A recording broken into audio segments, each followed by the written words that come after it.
Langit sore di Haicheng tampak cerah.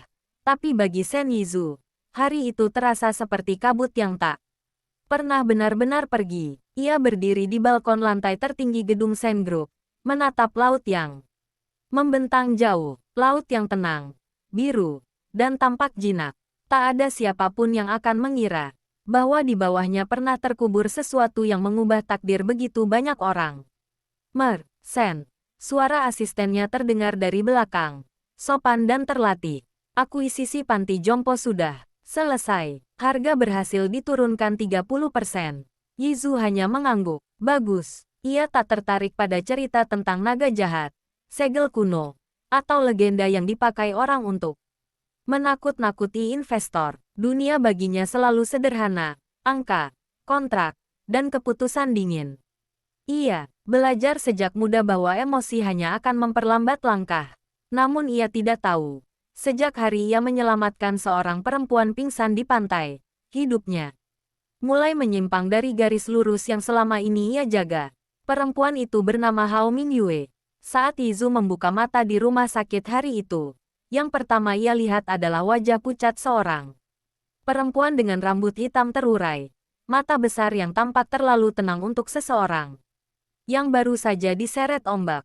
Bibirnya masih sedikit biru, tapi tangannya hangat ketika refleks menggenggam kerah jas Yizhu, seolah takut tenggelam lagi. Jangan mati di pantai, gumam Yizhu saat itu, setengah kesal, setengah bingung. Ini terlalu merepotkan. Mingyue membuka mata perlahan, menatapnya lama, lalu tersenyum kecil. Senyum yang aneh, bukan senyum genit, bukan senyum penuh rasa terima kasih, melainkan senyum seseorang yang baru saja menemukan sesuatu yang lama hilang. Sejak hari itu, perempuan itu tak pernah benar-benar pergi dari hidupnya. Mingyue muncul tiba-tiba, tak tahu aturan, tak peduli jarak. Ia bisa berdiri terlalu dekat, menatap terlalu lama, dan berbicara hal-hal yang membuat orang lain merasa tidak nyaman. Ia pernah berkata padanya, dengan nada lembut namun mutlak, "Kamu milikku, tanpa izinku. Jangan dekat dengan siapapun." Yizhu menganggapnya gangguan, ancaman bahkan. Ia memerintahkan penyelidikan, dan hasilnya membuatnya terdiam lama. Hao Mingyue bukan pewaris keluarga kaya, bukan lulusan universitas ternama, bukan siapa-siapa di dunia sosialita Haicheng. Ia perempuan biasa dengan riwayat yang tidak biasa. 5 tahun lalu, dirawat karena gangguan kejiwaan, diagnosis yang berat, catatan tentang impulsif, trauma, dan kecenderungan menyakiti diri sendiri. Bawa dia kembali ke rumah sakit, kata Yizhu pada asistennya dengan suara datar. Ini yang terbaik, ia berkata begitu, tapi hatinya tidak setenang yang ia kira.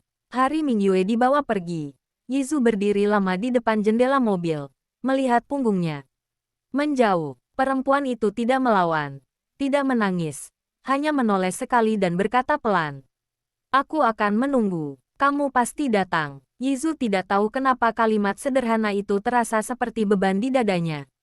Tak lama setelah itu, pernikahan bisnis datang seperti badai yang tak bisa dihindari. Keluarga Shen membutuhkan aliansi, ia membutuhkan stabilitas, dan dunia membutuhkan alasan kenapa Shen Yizhu masih lajang di usia yang dianggap terlalu matang. Pernikahan itu terjadi tanpa cinta, tanpa janji manis, tanpa harapan apapun selain kewajiban. Namun beberapa bulan kemudian, Mingyue kembali. Bukan sebagai pengganggu, bukan sebagai ancaman. Ia kembali sebagai seseorang yang lebih tenang, lebih sunyi, lebih lembut. Ia tidak lagi memaksa, tidak lagi menyentuh tanpa izin. Ia hanya hadir, diam-diam, seperti cahaya lampu kecil di lorong gelap. Yizhu memperhatikannya tanpa sadar. Ia melihat cara Mingyue menyeduh teh dengan tangan sedikit gemetar, tapi selalu memastikan cangkirnya berada di posisi yang tepat. Ia melihat cara perempuan itu menundukkan kepala ketika berbicara dengan orang tua Shen, penuh hormat, tanpa berpura-pura. Ia melihat bagaimana Mingyue menahan diri ketika ingin mendekat, seolah belajar mengekang sesuatu yang liar di dalam dadanya. "Kenapa kamu masih di sini?" tanya Yizhu suatu malam. Suaranya dingin seperti biasa. Mingyue menatapnya. Mata gelapnya tenang.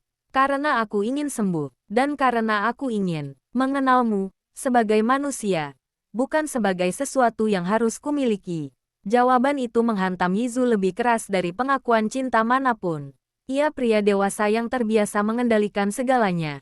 Tapi di hadapan perempuan itu, ia justru harus belajar menahan diri, belajar menunggu, belajar menerima bahwa luka masa lalu tidak bisa disembuhkan dengan perintah atau uang. Hubungan mereka tumbuh pelan, menyakitkan, dan jujur. Ada hari-hari ketika Ming Yue terbangun dengan napas terengah, mimpi buruk tentang laut dan kegelapan. Ada malam ketika Yizu duduk di luar kamarnya, tak berani masuk, hanya memastikan lampu masih menyala. Ada saat-saat di mana mereka hampir saling menyentuh, lalu mundur bersamaan, takut merusak keseimbangan rapuh yang baru terbentuk. Pernikahan yang dimulai sebagai keterpaksaan perlahan berubah menjadi ruang aman yang tidak mereka sadari sedang mereka bangun bersama. Yizu tidak tiba-tiba menjadi hangat. Ia tetap dingin, pendiam, dan kaku. Tapi ia mulai pulang lebih awal, mulai mengingat hal-hal kecil, mulai berdiri di sisi Ming Yue tanpa diminta. Dan Ming Yue, perempuan yang pernah dianggap rusak, belajar mencintai tanpa mengikat, menyentuh tanpa melukai, dan bertahan tanpa kehilangan dirinya sendiri. Cinta mereka tidak meledak seperti api. Ia tumbuh seperti bara di musim dingin. Pelan, dalam, nyata, dan untuk pertama kalinya, Shen Yizu menyadari bahwa mungkin dunia tidak selalu harus ditaklukkan. Ada hal-hal yang cukup dijaga, ditemani, dijalani. Di bawah langit Hai Cheng yang sering berubah, dua jiwa yang terluka itu berjalan berdampingan. Belum tahu bagaimana akhirnya, tapi untuk pertama kalinya, tidak takut menunggu hari-hari setelah itu berjalan dengan ritme yang aneh bagi Shen Yizu. Rumah yang biasanya sunyi kini memiliki suara langkah kecil, suara cangkir porselen beradu, dan kehadiran seseorang yang tidak pernah benar-benar menuntut apapun darinya. Hao Mingyue tidak lagi mencoba menguasai hidupnya. Seperti sebelumnya, ia hanya ada, duduk di sudut sofa dengan buku yang jarang benar-benar ia baca, berdiri di dapur, memandangi air mendidih seolah di sana tersimpan jawaban hidupnya. Yizu memperhatikannya dari kejauhan. Tanpa sadar, ia melihat bagaimana Ming Yue selalu bangun lebih pagi darinya. Meski malam sebelumnya ia sering terjaga karena mimpi buruk, ia melihat bagaimana perempuan itu akan berhenti bergerak ketika mendengar suara pintu terbuka, seolah memastikan siapa yang datang, lalu baru bernapas lega. Ketika melihatnya, reaksi kecil, hampir tak terlihat, tapi cukup untuk membuat dada Yizu terasa sedikit sesak. Suatu pagi, tanpa direncanakan, mereka sarapan bersama. Meja makan itu terlalu panjang untuk dua orang, tapi Ming Yue duduk di sisi yang tidak terlalu jauh. Ia menuangkan sup dengan hati-hati, lalu mendorong mangkuk ke arah Yizu. "Kamu belum makan sejak kemarin malam," katanya pelan. Yizu mengerutkan kening. "Kamu memperhatikanku." Ming Yue terdiam sejenak, lalu mengangguk. "Maaf, kalau itu membuatmu tidak nyaman." "Tidak," potong Yizu cepat, lalu berhenti, sedikit terkejut pada dirinya sendiri. Ia menunduk ke mangkuk sup. "Aku hanya tidak terbiasa." Ming Yue tersenyum tipis, senyum yang tidak memaksa. "Aku juga." Kalimat sederhana itu terasa seperti jembatan kecil di antara mereka. Hari-hari berikutnya, Yizu mulai menyadari sesuatu yang lebih mengganggu dari gosip atau kontrak pernikahan. Ia mulai peduli. Ia mulai bertanya-tanya apakah Ming Yue sudah minum obatnya. Apakah ia tidur cukup? Apakah ia ketakutan ketika Yizu pulang terlalu larut? Perhatian itu membuatnya gelisah. Ia pria yang hidupnya dibangun di atas kendali. Dan kini kendali itu perlahan retak oleh perasaan yang tidak ia undang. Suatu malam hujan turun deras. Petir menyambar. Cahaya putih membelah langit. Ming Yue terbangun dengan jeritan tertahan. Tubuhnya gemetar. Napasnya kacau. Ia duduk memeluk lutut di sudut ranjang. Mata kosong seolah kembali ke tempat yang tidak bisa dijangkau siapapun. Yizu berdiri di depan pintu kamar, ragu. Ia bisa saja memanggil dokter. Bisa saja menyuruh pelayan. Itu lebih aman, lebih pantas. Tapi kakinya bergerak sebelum pikirannya sempat menyusun alasan. Ia masuk, pelan, Ming Yue, panggilnya. Suaranya rendah, berusaha tidak mengejutkan. Ini aku. Perempuan itu mengangkat kepala perlahan. Ketika melihatnya, air mata yang ia tahan sejak tadi akhirnya jatuh. Tanpa suara, tanpa drama, Yizu tidak langsung mendekat. Ia duduk di kursi dekat ranjang, menjaga jarak. Kamu aman, katanya kaku. Seolah membaca kalimat dari buku panduan yang tidak pernah ia miliki. Ini hanya hujan. Ming Yue menggeleng pelan. Bukan hujannya, bisiknya. Aku selalu takut ditinggalkan. Di tempat gelap, kata-kata itu menusuk sesuatu di dalam diri Yizu. Ia teringat masa kecilnya sendiri. Rumah besar, dingin, penuh aturan, orang tua yang sibuk, malam-malam panjang yang ia lewati sendirian. Belajar bahwa menangis tidak akan mendatangkan siapapun. Tanpa menyadari kapan keputusannya dibuat, Yizu berdiri dan duduk di sisi ranjang. Ia tidak menyentuh Ming Yue, ia hanya ada di sana. Aku tidak akan pergi, katanya akhirnya. Suara itu lebih jujur dari yang ia kira. Tidak malam ini, Ming Yue menatapnya lama, seolah menimbang kebenaran kata-kata itu. Lalu, perlahan, ia bersandar ke bahu Yizu, sentuhan yang ringan, ragu, seperti seseorang yang takut akan ditolak. Yizu menegang, lalu mengendur. Ia tidak memeluk, tidak juga menjauh. Ia membiarkan bahunya menjadi tempat bernaung. Sementara, dan untuk pertama kalinya, keheningan di antara mereka terasa hangat. Setelah malam itu, sesuatu berubah. Mereka tidak membicarakannya, tidak ada pengakuan, tidak ada janji, tapi jarak yang dulu selalu dijaga kini menyusut sedikit demi sedikit. Yizu mulai menunggu Ming Yue pulang ketika ia keluar. Bersama terapisnya, Ming Yue mulai menyiapkan makan malam meski Yizu sering terlambat. Mereka belajar ritme satu sama lain dengan cara yang canggung. Namun dunia luar tidak akan membiarkan mereka tenang terlalu lama. Kabar tentang kondisi Ming Yue mulai bocor. Bisikan di kalangan keluarga besar Shen menjadi lebih tajam. Ada yang menyarankan perceraian, ada yang menyebutnya aib, ada yang mengatakan Yizu terlalu lunak. Suatu malam, setelah pertemuan keluarga yang melelahkan, Yizu pulang dengan wajah lebih dingin dari biasanya. Ming Yue menunggunya di ruang tamu.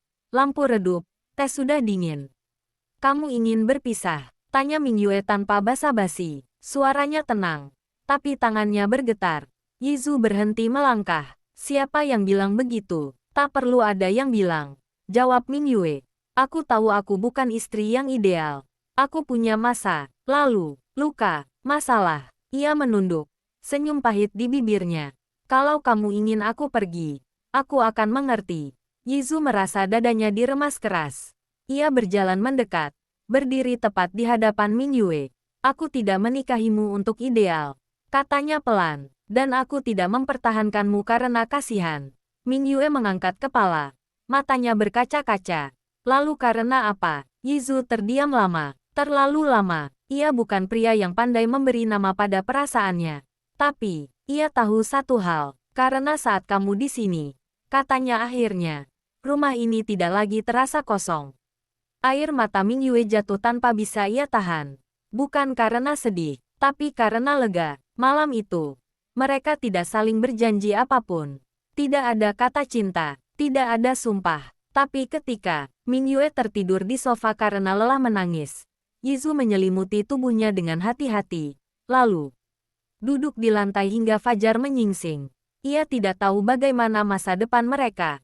Tidak tahu apakah luka Ming Yue akan benar-benar sembuh. Tidak tahu apakah ia sendiri mampu menjadi pria yang layak dicintai. Pagi itu datang dengan cahaya pucat yang menembus tirai tipis. Shen Yizu terbangun di sofa dengan punggung pegal dan jas yang belum dilepas. Untuk sesaat ia bingung. Lalu ingatan semalam kembali perlahan. Ia menoleh ke arah Ming Yue. Perempuan itu masih tertidur. Wajahnya lebih tenang dari biasanya. Napasnya stabil. Tidak ada kerutan cemas di dahinya. Yizu menatapnya lama. Ia tidak tahu sejak kapan kebiasaan itu muncul. Mungkin sejak ia menyadari bahwa setiap ekspresi kecil di wajah Ming Yue seolah mencerminkan keadaan hatinya sendiri. Jika Ming Yue gelisah, rumah terasa sesak. Jika Ming Yue tersenyum, ada sesuatu di dadanya yang mengendur. Ia berdiri perlahan agar tidak membangunkannya. lalu menuju dapur. Tangannya yang terbiasa menandatangani kontrak bernilai miliaran kini memegang wajan dengan canggung. Ia tidak pernah benar-benar memasak untuk siapapun. Makanan baginya selalu soal fungsi, bukan kehangatan. Namun pagi itu, ia mencoba. Ketika Mingyue terbangun, aroma sederhana nasi hangat dan telur goreng menyambutnya. Ia berdiri, terpaku di ambang dapur, menatap Yizu yang membelakanginya. "Kamu memasak?" tanyanya pelan. Seolah takut itu hanya ilusi. Yizu tidak menoleh. "Kalau rasanya aneh, jangan komentar." Mingyue tersenyum kecil, senyum yang perlahan-lahan menjadi kebiasaan paling berbahaya bagi Yizu. Mereka makan dalam diam, tapi bukan diam yang canggung. Hanya dua orang yang belum tahu bagaimana berbicara tentang perasaan. Jadi memilih berbagi ruang. Setelah itu, hidup kembali berjalan. Terapi Mingyue terus berlanjut. Ada hari-hari baik, ada hari-hari buruk, ada saat ia bisa tertawa saat menonton acara televisi yang sama sekali tidak lucu, dan ada saat ia duduk termenung berjam-jam, tenggelam dalam pikirannya sendiri. Yizu tidak pernah memaksa, ia belajar bertanya dengan cara yang tidak melukai. "Kamu ingin ditemani atau sendiri?" menjadi kalimat yang sering ia ucapkan. Kadang Mingyue memilih sendiri. Kadang ia memilih duduk di sampingnya tanpa bicara. Kedua, pilihan itu sama-sama dihormati. Namun bayangan masa lalu tidak semudah itu dilepaskan. Suatu sore, Mingyue pulang lebih cepat dari biasanya. Wajahnya pucat, langkahnya tidak stabil. Ia langsung menuju kamar, mengunci pintu.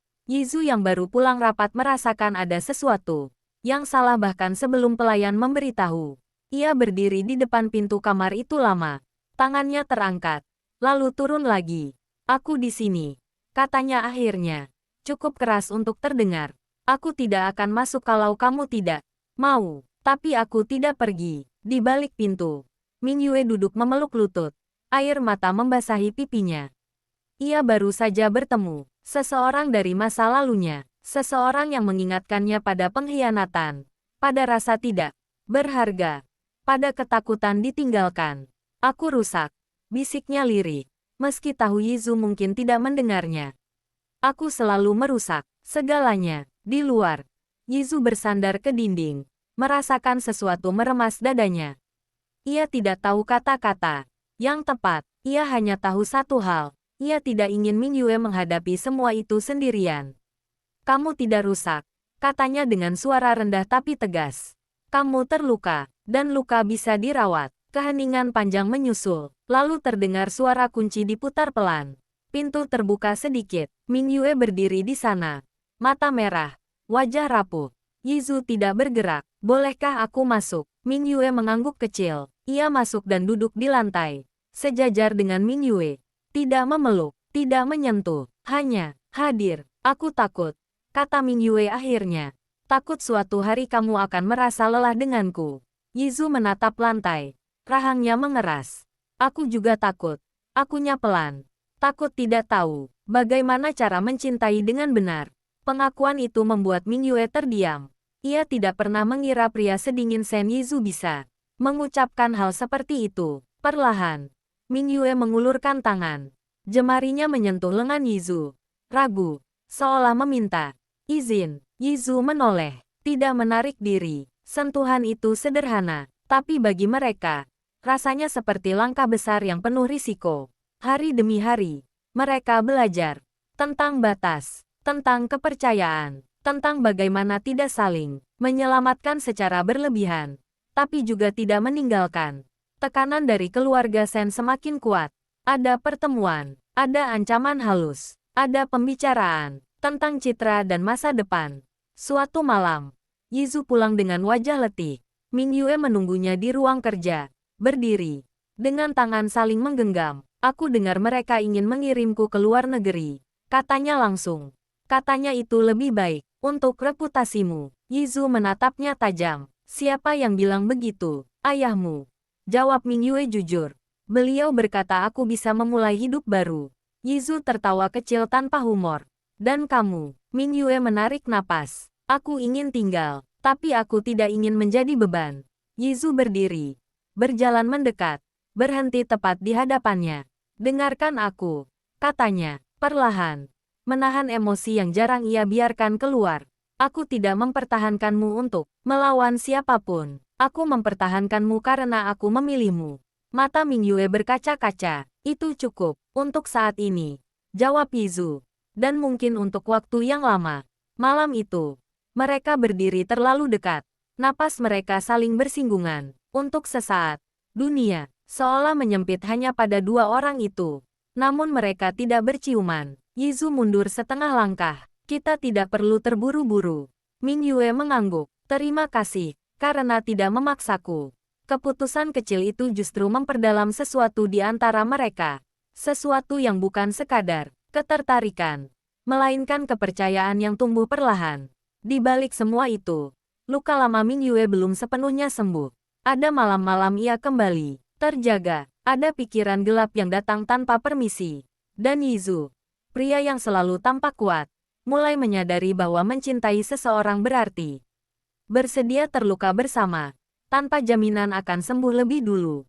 Ia tidak tahu bagaimana kisah mereka akan berakhir. Namun setiap kali Mingyue memanggil namanya dengan suara pelan, setiap kali ia melihat perempuan itu berusaha bertahan satu hari lagi, Yizu tahu satu hal dengan pasti, musim hujan mulai menetap di Haicheng. Langit sering kelabu, udara lembab, dan rumah besar keluarga Sen terasa lebih sunyi dari biasanya. Sen Yizu semakin jarang pulang larut, bukan karena pekerjaannya berkurang, melainkan karena ada seseorang yang kini ia sadari selalu menunggunya. Hao Mingyue tidak pernah bertanya kenapa ia pulang cepat atau lambat. Ia hanya akan menoleh ketika mendengar suara pintu, memastikan itu Yizu, lalu kembali pada kegiatannya. Kadang membaca, kadang melipat pakaian, kadang hanya duduk diam memandangi jendela. Kesederhanaan itu perlahan menggerogoti tembok yang selama ini Yizu bangun di sekeliling hatinya. Suatu malam, ketika hujan turun deras dan listrik sempat padam, mereka duduk di ruang keluarga. Hanya diterangi cahaya lilin, Mingyue duduk memeluk lutut di sofa. Wajahnya tampak lebih rapuh. Dalam cahaya temaram, Yizu, panggilnya pelan, seolah takut memecah keheningan. Ya, kamu pernah menyesal menikah denganku? Pertanyaan itu datang tanpa peringatan. Yizu terdiam lama. Ia tidak ingin berbohong, tapi juga tidak ingin melukai. Aku tidak pernah membayangkan pernikahan seperti ini. Jawabnya jujur. Aku juga tidak pernah membayangkan akan berbagi hidup dengan seseorang. Mingyue menunduk. Jari-jarinya saling mencengkeram. Tapi, lanjut Yizu, suaranya lebih rendah. Aku tidak menyesal. Mingyue mengangkat kepala, menatapnya dengan mata yang bergetar. Benarkah? Yizu mengangguk. Kamu membuatku belajar hal-hal yang tidak pernah kupelajari sebelumnya. Dan meski itu tidak mudah, aku tidak ingin menghapusnya. Air mata Mingyue jatuh perlahan. Ia buru-buru menyekanya, seolah malu terlihat lemah. Aku sering merasa tidak pantas berada di sisimu, katanya lirih. Kamu begitu stabil, sementara aku berantakan. Yizu berdiri, berjalan mendekat, lalu duduk di lantai tepat di hadapannya. Aku tidak sestabil yang kamu kira, katanya pelan. Aku hanya pandai menyembunyikan retakanku. Itu pertama kalinya ia mengakuinya pada siapapun. Sejak malam itu, Mingyue mulai menceritakan sedikit demi sedikit masa lalunya. Tentang keluarga yang memanfaatkan, tentang cinta yang mengekang atas nama kasih, tentang rasa bersalah yang ditanamkan hingga ia percaya bahwa keberadaannya hanya membawa masalah. Yizu mendengarkan, tidak menghakimi, tidak menyela, ia hanya mendengar, dan di setiap cerita, ia menemukan pantulan dirinya sendiri. Kesepian yang berbeda bentuk, tapi sama dinginnya, namun kedekatan selalu datang bersama risiko. Suatu hari, ketika Mingyue sedang menyiapkan makan siang, sebuah gelas terjatuh dan pecah. Suara itu memicu sesuatu di dalam dirinya. Wajahnya langsung memucat, napasnya memburu. Ia terduduk di lantai, menutup telinga, tubuhnya gemetar hebat. Yizu yang berada di ruang kerja langsung berlari keluar. Ia berlutut di hadapan Mingyue, bingung. Tapi tidak panik, hanya gelas, katanya pelan. Tidak apa-apa, namun Mingyue tidak mendengarnya. Ia terjebak di masa lalu, di suara-suara yang membuatnya Merasa kecil dan tidak berdaya, Yizu menahan diri untuk tidak memeluknya. Ia ingat kata-kata terapis. Jangan memaksa. Jangan. Mengambil alih. Aku di sini. Katanya berulang kali. Kamu aman. Butuh waktu lama sampai Mingyue kembali bernapas normal. Ketika akhirnya ia sadar sepenuhnya, ia melihat pecahan kaca di sekelilingnya dan wajah Yizu yang tegang menahan emosi. Aku merepotkanmu lagi. Katanya pelan. Penuh rasa bersalah. Yizu menggeleng. Kamu hidup. Itu bukan merepotkan. Kalimat itu membuat Mingyue terisak. Ia menangis lama, tanpa menahan diri. Dan kali ini, Yizu memeluknya, pelan, hati-hati, seolah memegang sesuatu yang sangat rapuh. Mingyue mencengkeram jasnya, menangis di dadanya, seolah seluruh dunia akhirnya runtuh. Sekaligus dilepaskan. Sejak hari itu, sesuatu berubah lebih dalam. Yizu mulai ikut ke sesi terapi Mingyue, duduk di sudut ruangan, mendengarkan. Ia mulai membaca tentang trauma, tentang penyembuhan yang tidak linear. Ia mulai menerima bahwa mencintai Mingyue berarti menerima hari-hari ketika semuanya terasa mundur. Sementara Mingyue, perlahan, mulai berdiri lebih tegak. Ia mulai keluar rumah sendirian, meski masih sering menoleh ke belakang. Ia mulai tertawa lebih sering, meski masih mudah lelah secara emosional. Namun bayangan perceraian kembali muncul ketika keluarga Sen mengadakan jamuan besar. Di depan para tamu, Mingyue terlihat tenang, tersenyum sopan. Tapi bisikan, tatapan, dan rasa tidak diterima itu menggerogoti ketenangannya. Di tengah acara, ia merasa dadanya sesak. Ia keluar ke balkon, mencoba bernapas. Air mata menetes. Tanpa ia sadari, Yizu menyusulnya. Kita bisa pulang, katanya singkat. Mingyue menggeleng. Aku tidak ingin kamu terus-menerus memilihku dan kehilangan segalanya. Yizu menatapnya lama. Aku tidak kehilangan apapun dengan memilihmu. Ia mengulurkan tangan, tidak memaksa. Mingyue ragu sejenak, lalu menggenggamnya. Di depan dunia, Sen Yizu tidak mengatakan apa-apa. Ia hanya membawa istrinya pulang lebih awal, dan untuk pertama kalinya, ia tidak peduli apa kata siapapun. Malam itu, mereka duduk di kamar, kelelahan secara emosional. Mingyue, kata Yizu pelan, kalau suatu hari kamu ingin pergi, aku akan membiarkanmu. Perempuan itu menatapnya kaget. Tapi kalau kamu ingin tinggal, lanjutnya, aku akan berusaha menjadi seseorang yang pantas untuk kamu pilih setiap hari. Mingyue menangis lagi, tapi kali ini, senyumnya tidak hancur. Aku ingin tinggal, katanya pelan. Bukan karena aku takut sendiri, tapi karena aku ingin tumbuh bersamamu. Yizu menarik napas panjang. Untuk pertama kalinya dalam hidupnya, ia merasa takut dan siap. Sekaligus, ia tidak mencium Mingyue malam itu. Ia hanya menyentuhkan kening mereka, merasakan napas yang sama. Cinta mereka belum utuh, luka masih ada, masa depan belum jelas. Namun di tengah semua ketidaksempurnaan itu, dua orang yang pernah percaya bahwa mereka tidak layak dicintai, kini perlahan belajar bertahan di sisi satu sama lain. Hari-hari setelah jamuan itu berlalu dengan tenang, tapi ketenangan yang rapuh. Hao Mingyue tampak lebih diam dari biasanya. Ia tetap tersenyum, tetap menjalani rutinitasnya. Namun Sen Yizu menangkap perubahan kecil yang tidak bisa dijelaskan dengan kata-kata. Cara Mingyue menatap jendela lebih lama. Cara ia sering terdiam di tengah kalimat. Cara tangannya terkadang bergetar saat memegang cangkir. Yizu tidak langsung bertanya. Ia belajar bahwa tidak semua keheningan harus dipecahkan. Namun suatu malam, ketika mereka duduk berhadapan di ruang makan, Mingyue tiba-tiba berkata, "Aku ingin bekerja." Yizu mengangkat kepala. "Bekerja, ya," jawabnya pelan. "Bukan untuk uang. Aku hanya ingin merasa aku ada berguna." Ia menunduk, seperti takut ditolak.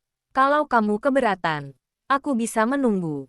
Yizu meletakkan sendoknya. "Aku tidak keberatan," katanya jujur. "Aku hanya khawatir kamu memaksakan diri." Mingyue tersenyum kecil. "Aku ingin mencoba, pelan-pelan." Keputusan itu tidak mudah. Ada banyak penolakan. Ada tempat yang menolak begitu mendengar riwayat medisnya. Ada tatapan ragu.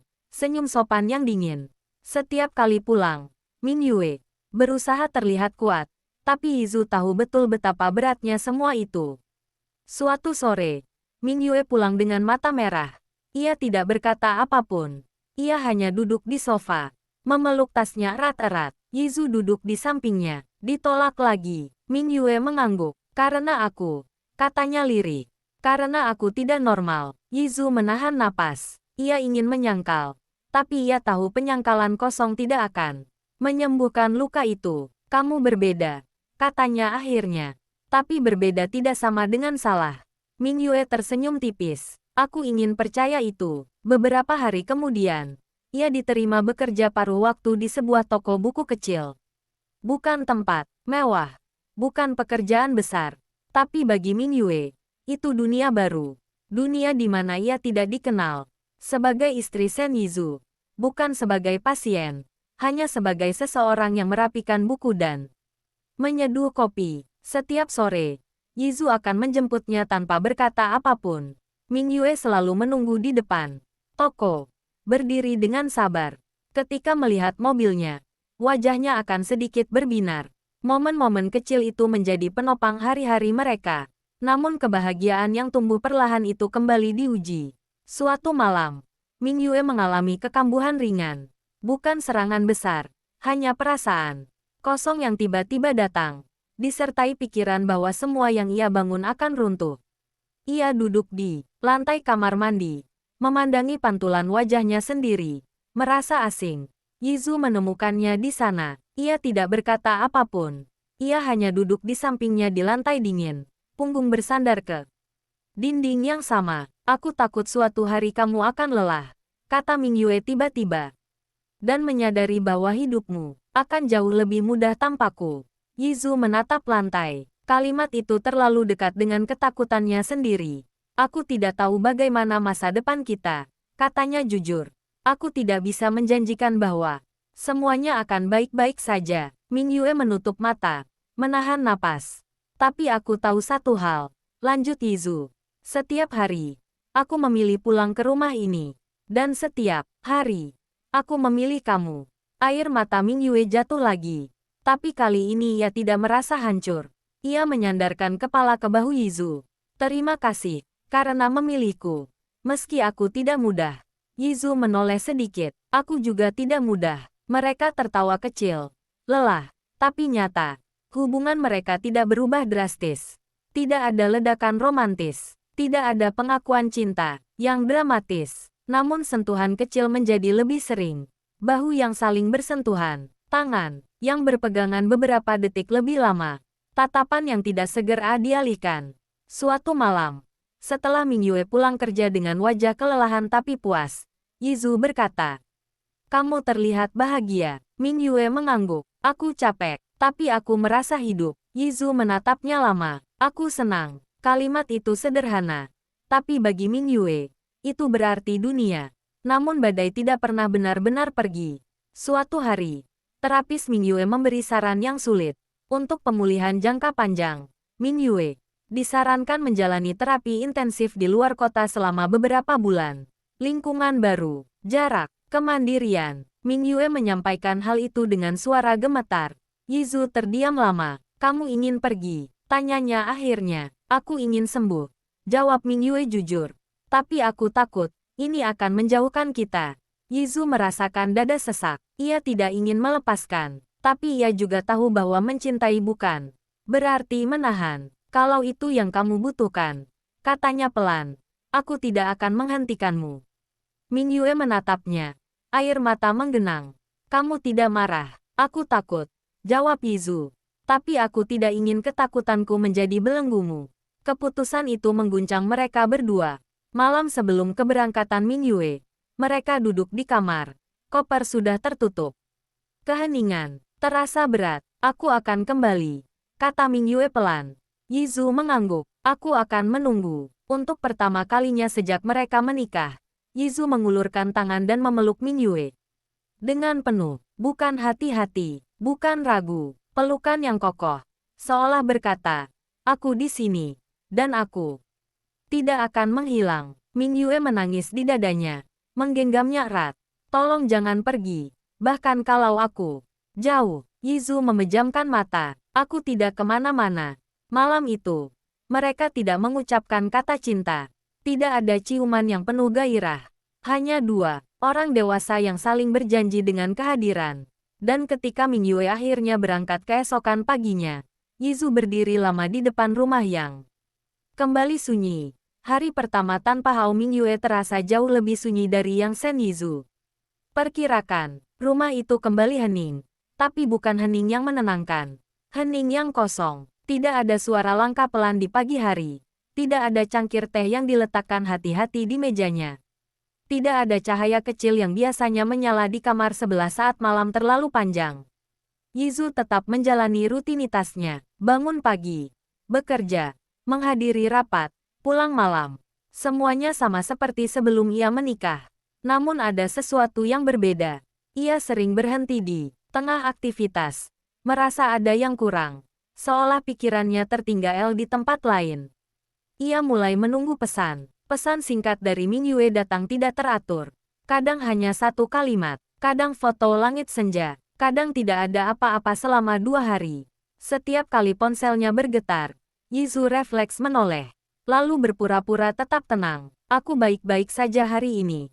Tulis Mingyue suatu malam. Yizu menatap layar lama sebelum membalas.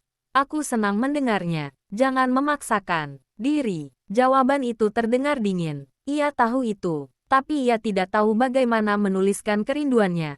Tanpa terasa mengekang. Di sisi lain kota, Mingyue menjalani hari-hari yang berat dan jujur. Terapi intensif menguras emosinya. Ia dipaksa membuka luka lama. Menghadapi rasa bersalah yang selama ini ia kubur dalam-dalam. Ada hari ia merasa kuat. Ada hari ia merasa ingin menyerah. Setiap malam, sebelum tidur, ia memikirkan Yizu.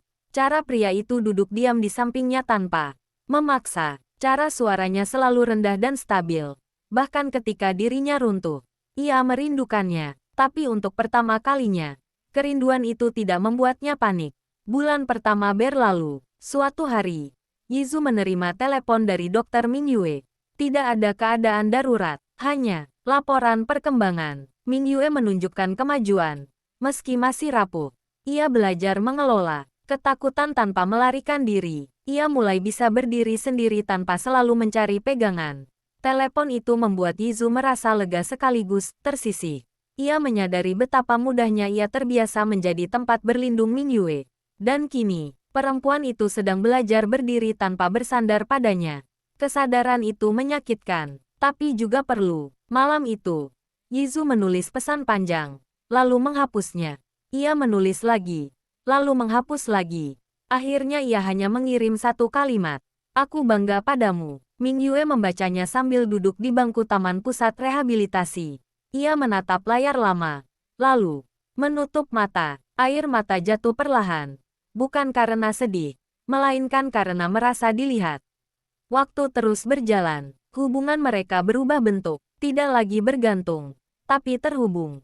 Tidak lagi saling menggenggam erat, tapi tetap berjalan ke arah yang sama. Namun dunia tidak berhenti menguji. Keluarga Sen kembali menekan Yizu. Mereka menyarankan perceraian secara resmi selama Mingyue tidak ada. Mereka mengatakan itu akan memberi ruang dan menjaga citra.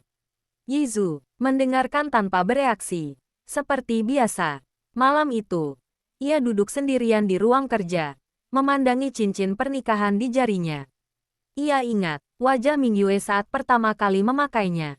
Gugup, tak percaya, seolah bertanya-tanya apakah ia pantas. Ia melepas cincin itu sebentar, lalu memakainya kembali. Tidak ada kontrak yang bisa memaksanya pergi dari pilihan yang ia buat sendiri. Beberapa minggu kemudian, Mingyue meminta bertemu. Mereka bertemu di sebuah kafe kecil, tempat netral. Mingyue datang lebih dulu. Ia terlihat berbeda. Wajahnya lebih tenang, bahunya lebih tegak, masih rapuh, tapi tidak runtuh. Yizu datang tepat waktu. Untuk beberapa detik, mereka hanya saling menatap, canggung seperti dua orang yang bertemu. Kembali setelah lama berpisah, kamu terlihat lebih baik, kata Yizu akhirnya. Mingyue tersenyum kecil. Aku masih belajar, tapi aku bisa bernapas tanpa merasa tenggelam. Yizu mengangguk. Itu sudah cukup. Mereka berbincang tentang hal-hal ringan. cuaca, buku, pekerjaan. Tidak ada pembicaraan tentang cinta atau masa depan. Tapi di sela-sela kata, ada pemahaman yang tidak perlu dijelaskan. Saat mereka berdiri untuk berpisah, Mingyue tiba-tiba berkata, "Aku takut." Yizu menoleh. "Tentang apa?" "Takut kita berubah terlalu jauh." Jawabnya jujur. "Takut aku kembali dan kamu sudah tidak membutuhkan aku." Yizu menatapnya lama, lalu berkata dengan suara rendah, "Aku tidak membutuhkanmu untuk bertahan hidup." Mingyue menelan ludah. "Tapi aku ingin berjalan bersamamu," lanjut Yizu. "Kalau kamu masih mau." Mata Mingyue berkaca-kaca. Ia mengangguk. "Aku mau." Tidak ada pelukan, tidak ada sentuhan. Tapi di antara mereka, ada kesepakatan sunyi yang lebih kuat dari janji. Beberapa bulan kemudian, Mingyue kembali ke rumah. Ia masuk dengan langkah pelan, seolah takut semuanya hanya mimpi. Yizu berdiri di ruang tamu, menunggunya. Mereka saling memandang, tidak tahu harus memulai dari mana. "Aku pulang," kata Mingyue akhirnya. Yizu mengangguk. "Selamat datang." Ia mengambil koper Mingyue tanpa berkata apapun.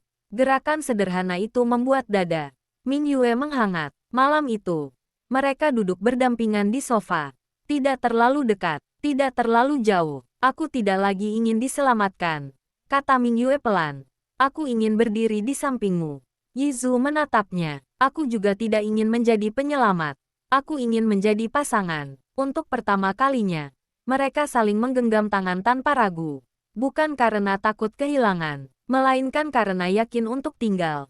Dan di rumah yang pernah terasa dingin itu, dua orang yang terluka akhirnya belajar bahwa cinta bukan tentang menyempurnakan satu sama lain, tetapi tentang bertumbuh tanpa meninggalkan diri sendiri. Setelah Mingyue kembali, rumah itu perlahan menemukan ritmenya yang baru. Bukan seperti sebelumnya. Bukan pula seperti awal pernikahan mereka. Ada jarak yang sehat.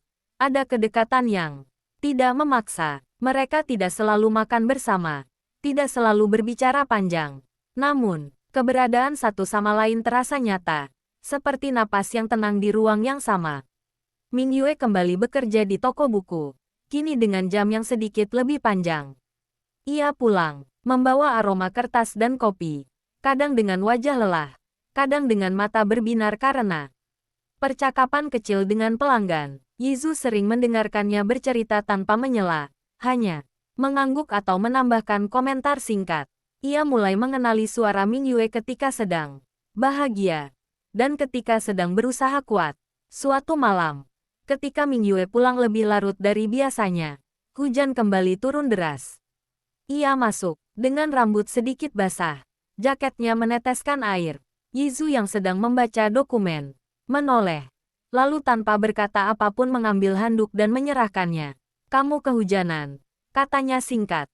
Mingyue tersenyum kecil. "Aku lupa bawa payung." Yizu mengangguk, lalu kembali ke kursinya.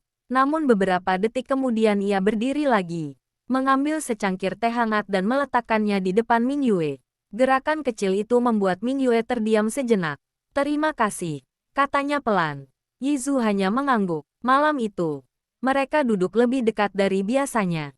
Bahu mereka hampir bersentuhan. Tidak ada pembicaraan penting, hanya suara hujan dan jam dinding. Namun di dalam dada masing-masing, ada perasaan tenang yang jarang mereka rasakan sebelumnya. Namun kedamaian itu tidak berlangsung tanpa gangguan. Beberapa hari kemudian, Mingyue menerima telepon dari masa lalunya. Dari orang yang pernah mengaku mencintainya, lalu menjadikannya alat untuk memenuhi ego sendiri. Suara itu masih sama, tenang tapi menekan, seolah tahu persis di mana harus menusuk. Setelah telepon itu berakhir, Mingyue duduk lama di tepi ranjang, ponsel di tangannya. Dadanya sesak, tangannya dingin, pikiran-pikiran lama mencoba kembali. Yizu menemukan Mingyue dalam keadaan itu. Ia tidak bertanya siapa yang menelepon. Ia hanya duduk di sampingnya. "Kamu ingin bicara?" tanyanya. Mingyue menggeleng. "Belum." "Baik," jawab Yizu. "Aku di sini." Itu saja. Tidak ada desakan. Tidak ada rasa ingin tahu yang memaksa. Dan justru karena itu, Mingyue akhirnya berbicara. Ia menceritakan semuanya. Tentang bagaimana ia pernah percaya bahwa cinta berarti dikendalikan. Tentang bagaimana ia diajari bahwa jika ia ditinggalkan, itu karena ia tidak cukup baik. Tentang bagaimana ia perlahan kehilangan suara sendiri. Yizu mendengarkan. Wajahnya tenang tapi rahangnya mengeras. Bukan karena marah pada Ming Yue, melainkan pada dunia yang terlalu kejam padanya. Dia bilang aku tidak akan pernah benar-benar sembuh, kata Ming Yue lirik. Katanya aku selalu akan jadi masalah. Yizu menoleh padanya. Dia salah. Ming Yue tersenyum pahit. Aku ingin percaya itu. Kamu tidak perlu percaya sekarang, kata Yizu pelan. Aku akan percaya untukmu. Kalimat itu membuat Ming Yue menutup mata. Air mata jatuh perlahan. Bukan air mata panik, melainkan air mata lelah yang akhirnya diizinkan keluar. Hari-hari berikutnya, Ming Yue mengalami naik turun. Ada pagi ia bangun dengan semangat. Ada pagi, ia sulit meninggalkan tempat tidur. Namun kini, ia tidak lagi merasa sendirian dalam perjuangannya. Dan Yizu tidak lagi merasa harus selalu kuat. Ia belajar bahwa kebersamaan bukan tentang menjadi penopang yang sempurna, melainkan tentang hadir tanpa pergi. Suatu sore, Yizu pulang lebih awal. Ia menemukan Ming Yue di dapur, mencoba resep baru. Meja berantakan. Wajahnya serius. Kamu terlihat sibuk, kata Yizu.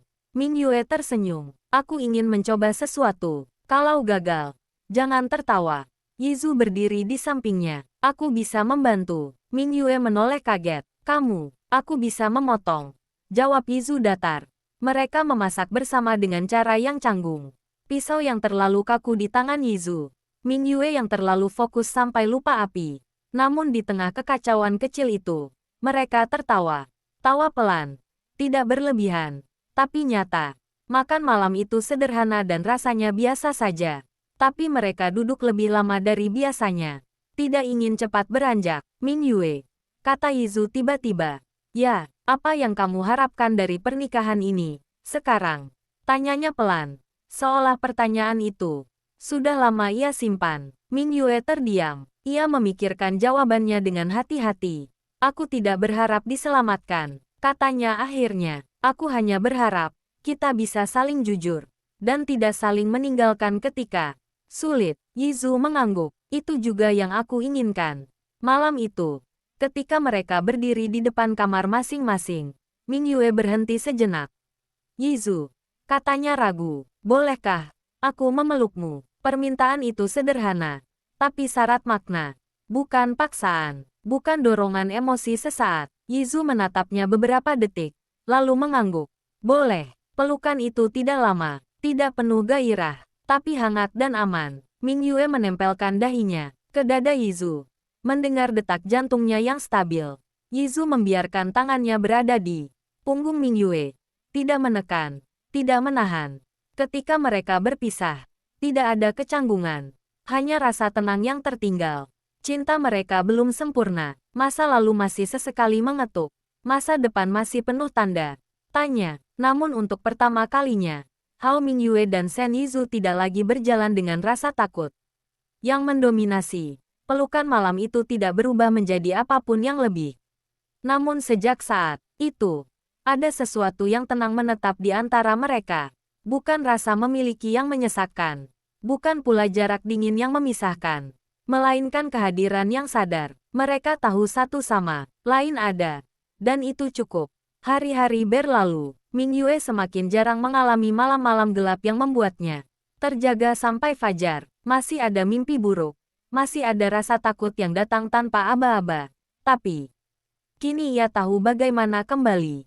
Ia belajar bernapas. Belajar mengenali batas tubuh dan pikirannya sendiri. Dan ketika ia tidak sanggup, ia tidak lagi merasa malu untuk berkata, aku butuh waktu.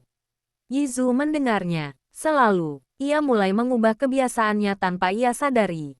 Ia berhenti bekerja hingga larut malam tanpa alasan. Ia mulai menolak jamuan yang tidak perlu. Ia pulang bukan karena kewajiban, melainkan karena ingin. Suatu malam, Ming Yue menemukan Yizu tertidur di sofa. Jasnya masih rapi. Dasinya sudah dilepas. Di atas meja ada dokumen yang belum ditutup. Wajah pria itu tampak lelah. Alisnya sedikit berkerut. Bahkan dalam tidur, Ming Yue berdiri lama menatapnya. Ia mengambil selimut tipis dan menyelimutinya dengan hati-hati. Saat hendak pergi, tangan Yizu bergerak, tanpa sadar menggenggam ujung bajunya. Ming Yue terdiam. Ia ragu sejenak, lalu duduk di lantai di samping sofa. Tidak menarik diri, tidak membangunkannya. Ia hanya duduk di sana, membiarkan genggaman itu ada. Beberapa menit kemudian, Yizu terbangun. Ia menatap Ming Yue, masih setengah sadar. Kenapa kamu di sini? Ming Yue tersenyum kecil. Kamu kelihatan capek. Yizu melepaskan genggamannya. Sedikit kikuk. Maaf, tidak apa-apa. Jawab Ming Yue. Aku tidak keberatan. Kalimat itu sederhana. Tapi Yizu merasakannya lebih dalam dari yang seharusnya. Hubungan mereka terus bergerak pelan, tanpa garis lurus. Ada hari mereka lebih dekat. Ada hari mereka kembali menjaga jarak, namun tidak ada lagi rasa panik ketika jarak itu muncul. Mereka belajar bahwa kedekatan tidak hilang hanya karena diam. Namun perubahan Ming Yue mulai menarik perhatian orang lain. Suatu sore, Yizu datang menjemput Ming Yue di toko buku. Dari kejauhan, ia melihat Ming Yue tertawa kecil bersama seorang pria. Pria itu berdiri terlalu dekat, tubuhnya condong ke arah Ming Yue. Bukan sesuatu yang salah. Bukan sesuatu yang berlebihan, namun ada sesuatu di dada Yizu yang mengeras. Ia tidak langsung mendekat. Ketika Ming Yue akhirnya melihatnya, ia melambaikan tangan kecil. Kamu sudah datang. Pria itu menoleh, lalu tersenyum sopan. Suamimu. Ming Yue mengangguk. Iya. Yizu mengulurkan tangan. Sen Yizu. Pria itu menjabat tangannya. Rekan kerja Ming Yue. Aku hanya membantu menutup toko hari ini. Yizu mengangguk. Terima kasih. Sepanjang perjalanan pulang, mereka diam. Ming Yue melirik Yizu beberapa kali. Kamu tidak nyaman. Yizu tidak langsung menjawab. Ia menatap jalan di depannya. Aku tidak terbiasa. Dengan apa? Tanya Ming Yue lembut. Dengan kenyataan bahwa aku bisa merasa cemburu. Jawabnya jujur. Ming Yue terdiam, lalu tersenyum tipis. Aku tidak pergi kemana-mana. Yizu menoleh. Aku tahu. Tapi perasaan tidak selalu rasional. Ming Yue mengangguk. Aku senang kamu mengatakannya. Pengakuan kecil itu membuat mereka lebih dekat dari sebelumnya. Namun tidak semua perubahan datang dengan tenang. Beberapa minggu kemudian, Ming Yue mengalami hari yang buruk. Ia pulang dengan wajah pucat. Langkahnya berat. Tanpa berkata apapun, ia langsung masuk kamar dan mengunci pintu. Yizu menunggu. 5 menit. 10 menit. Akhirnya ia mengetuk pelan. Ming Yue, tidak ada jawaban. Ming Yue, ulangnya, lebih pelan. Aku di luar. Suara kunci terdengar. Pintu terbuka sedikit. Ming Yue berdiri di sana. Mata merah. Napasnya belum stabil. Aku benci hari ini, katanya lirik. Yizu masuk dan menutup pintu. Apa yang terjadi? Aku gagal. Jawab Ming Yue cepat. Seolah kata itu sudah lama ia simpan. Aku panik di depan pelanggan. Aku merasa bodoh. Aku merasa semua orang bisa melihat betapa rusaknya aku. Yizu menatapnya lama, lalu ia berkata, datang ke sini. Ia membuka lengannya, tidak ragu. Ming Yue melangkah masuk ke pelukannya. Kali ini, pelukan itu lebih erat dari sebelumnya. Ming Yue menangis.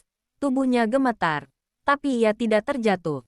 Yizu memeluknya dengan kokoh. Satu tangan di punggung, satu lagi di rambutnya. Kamu tidak rusak, katanya berulang kali. Kamu sedang belajar, butuh waktu lama sampai Ming Yue tenang. Ketika ia akhirnya menjauh, wajahnya basah, matanya lelah. Maaf, katanya. Yizu menggeleng. Jangan minta maaf karena menjadi manusia. Malam itu, mereka duduk di lantai kamar, bersandar pada ranjang. Tidak ada jarak, tidak ada ketegangan. Ming Yue, kata Yizu pelan. Aku tidak pandai mengucapkan hal-hal manis. Ming Yue tersenyum kecil. Aku tahu, tapi aku ingin kamu tahu. Lanjutnya, aku tidak melihatmu sebagai beban. Aku melihatmu sebagai seseorang yang sedang berjuang. Ming Yue menunduk. Air mata jatuh lagi. Tapi kali ini ia tersenyum. Aku ingin mencintaimu dengan cara yang sehat, katanya. Pelan, tanpa melukai. Yizu mengangguk. Aku juga. Malam itu, untuk pertama kalinya, Yizu mencium dahi Ming Yue. Ciuman singkat, ringan, penuh kehati-hatian. Ming Yue memejamkan mata, menarik napas panjang. Tidak ada panik, tidak ada dorongan untuk lebih, hanya kehangatan. Cinta mereka belum mencapai puncaknya. Tidak ada janji besar, tidak ada kata selamanya. Namun di setiap langkah kecil itu, mereka sedang membangun sesuatu yang jauh lebih sulit dari sekadar gairah. Ciuman di dahi itu menjadi sesuatu yang diam-diam mereka ingat, tapi tidak pernah dibicarakan. Seolah keduanya sepakat bahwa momen itu terlalu rapuh untuk disentuh dengan kata. Sejak malam itu, Ming Yue merasa ada sesuatu yang berubah di dalam dirinya. Bukan ledakan, perasaan, melainkan rasa aman yang pelan-pelan menguat, seperti akar yang menembus tanah keras. Ia tidak lagi terbangun setiap malam dengan rasa takut yang sama. Kadang mimpi buruk masih datang, tapi kini ia tahu bagaimana kembali. Ia tahu ada seseorang di balik pintu kamar, atau di ruang kerja dengan lampu yang masih menyala, yang tidak akan menghilang hanya karena dirinya rapuh. Yizu juga berubah, meski ia sendiri tidak pernah mengakuinya. Ia mulai memperhatikan hal-hal kecil yang dulu tidak pernah ia anggap penting. Ia tahu Ming Yue tidak suka suara keras tiba-tiba. Ia tahu Ming Yue perlu waktu sebelum menjawab pertanyaan berat. Ia tahu ketika perempuan itu berkata, "Aku baik-baik saja," dengan suara terlalu tenang, itu berarti sebaliknya.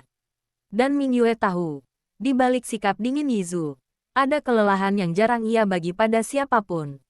Suatu malam, Yizu pulang dengan wajah pucat. Jasnya masih rapi, tapi matanya kosong. Ming Yue, yang sedang membaca langsung berdiri ketika melihatnya. "Kamu sakit?" tanyanya cemas. Yizu menggeleng. "Hanya hari yang panjang." Ming Yue tidak bertanya lebih jauh. Ia membuatkan teh hangat dan meletakkannya di meja. Yizu duduk, memegang cangkir itu tanpa segera minum. Beberapa menit berlalu dalam diam. "Ayahku," kata Yizu tiba-tiba. "Dia ingin aku mengambil alih lebih banyak hal di keluarga." Ming Yue menatapnya. "Itu bukan hal baru, kan?"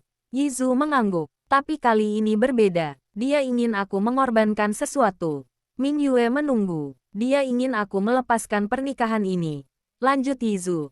Suaranya datar, tapi jari-jarinya mencengkeram cangkir. Katanya ini tidak sehat, tidak menguntungkan, tidak sesuai. Ming Yue merasa dadanya mengencang, tapi ia memaksa dirinya tetap tenang. "Dan kamu?" Yizu mengangkat kepala. "Aku tidak menjawab." Keheningan kembali turun. "Aku tidak ingin menjadi alasan kamu bertengkar dengan keluargamu," kata Ming Yue pelan. "Aku bisa pergi kalau itu membuat hidupmu lebih mudah." Yizu langsung menoleh. "Jangan bicara seperti itu. Ini realistis," jawab Ming Yue lembut. "Aku tidak ingin kamu menyesal suatu hari nanti." Yizu berdiri, berjalan mendekat, lalu berhenti tepat di hadapannya. "Aku sudah menjalani hidupku sesuai keinginan orang lain terlalu lama," katanya rendah. "Aku tidak ingin melakukannya lagi." Ming Yue menatapnya, matanya berkaca-kaca.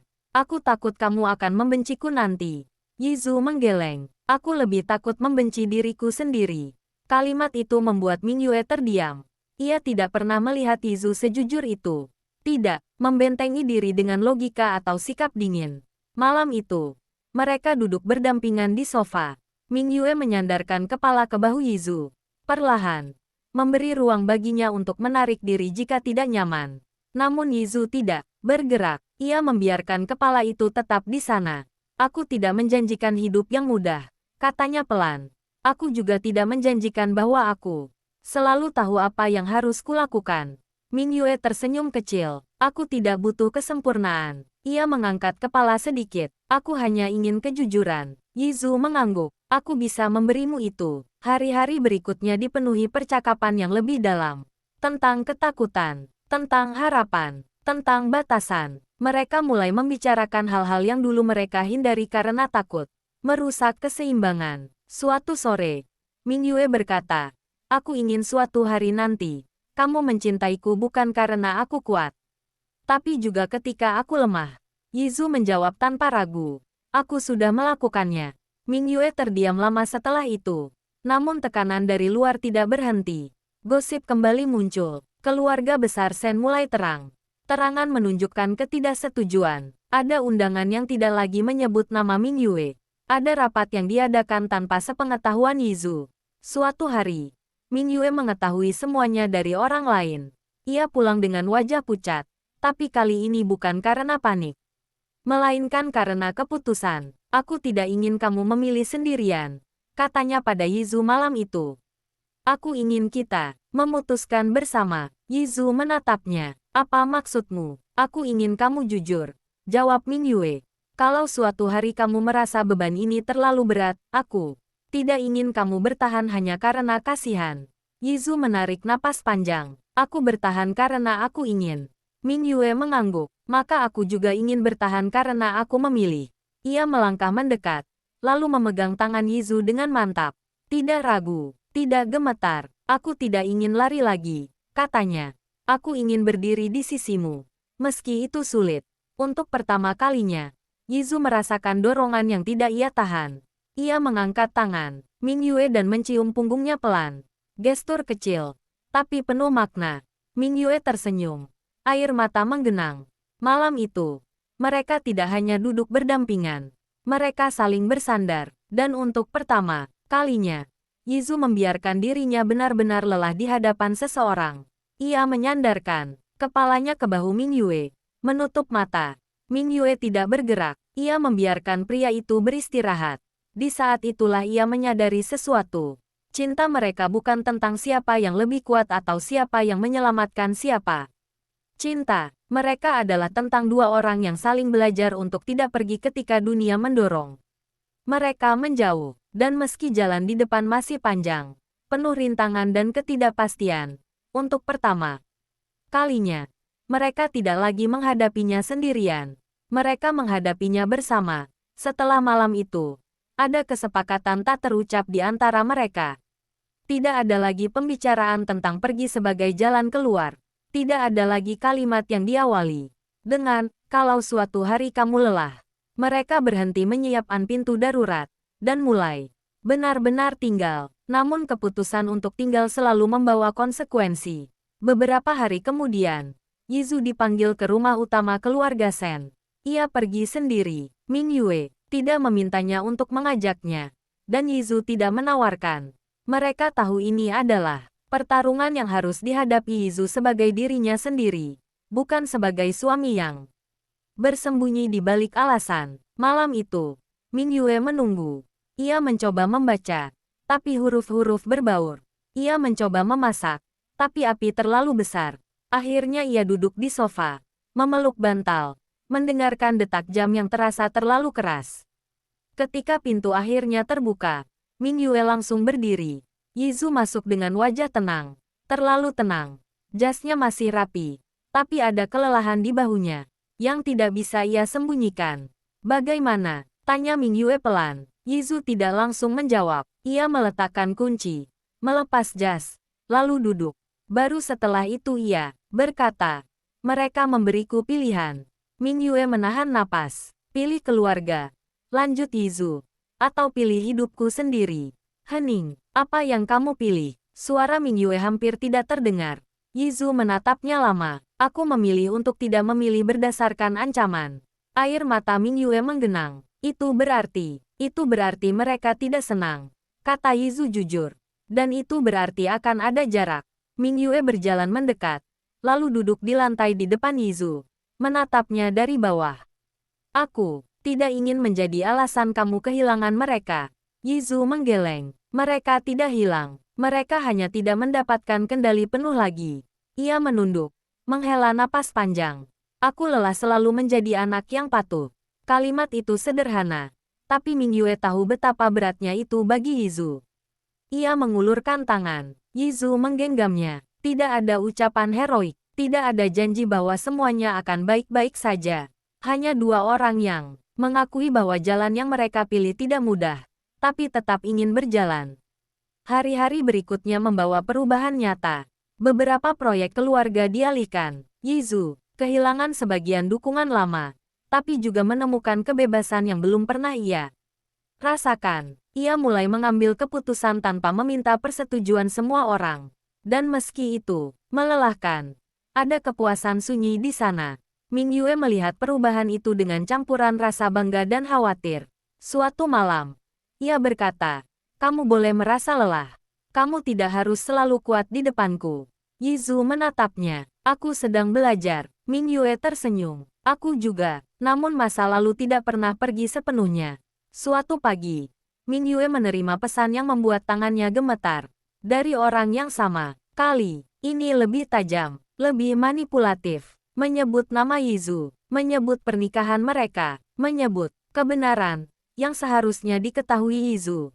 Ming Yue tidak langsung menunjukkan pesan itu. Sepanjang hari, ia tampak baik-baik saja. Tapi Yizu merasakan perubahan. Cara Ming Yue menghindari tatapannya. Cara ia menjawab terlalu singkat. Malam itu, Yizu berkata, ada sesuatu yang kamu sembunyikan. Ming Yue menegang. Aku tidak marah. Lanjut Yizu pelan. Aku hanya ingin tahu. Butuh waktu lama sampai Ming Yue menyerahkan ponselnya.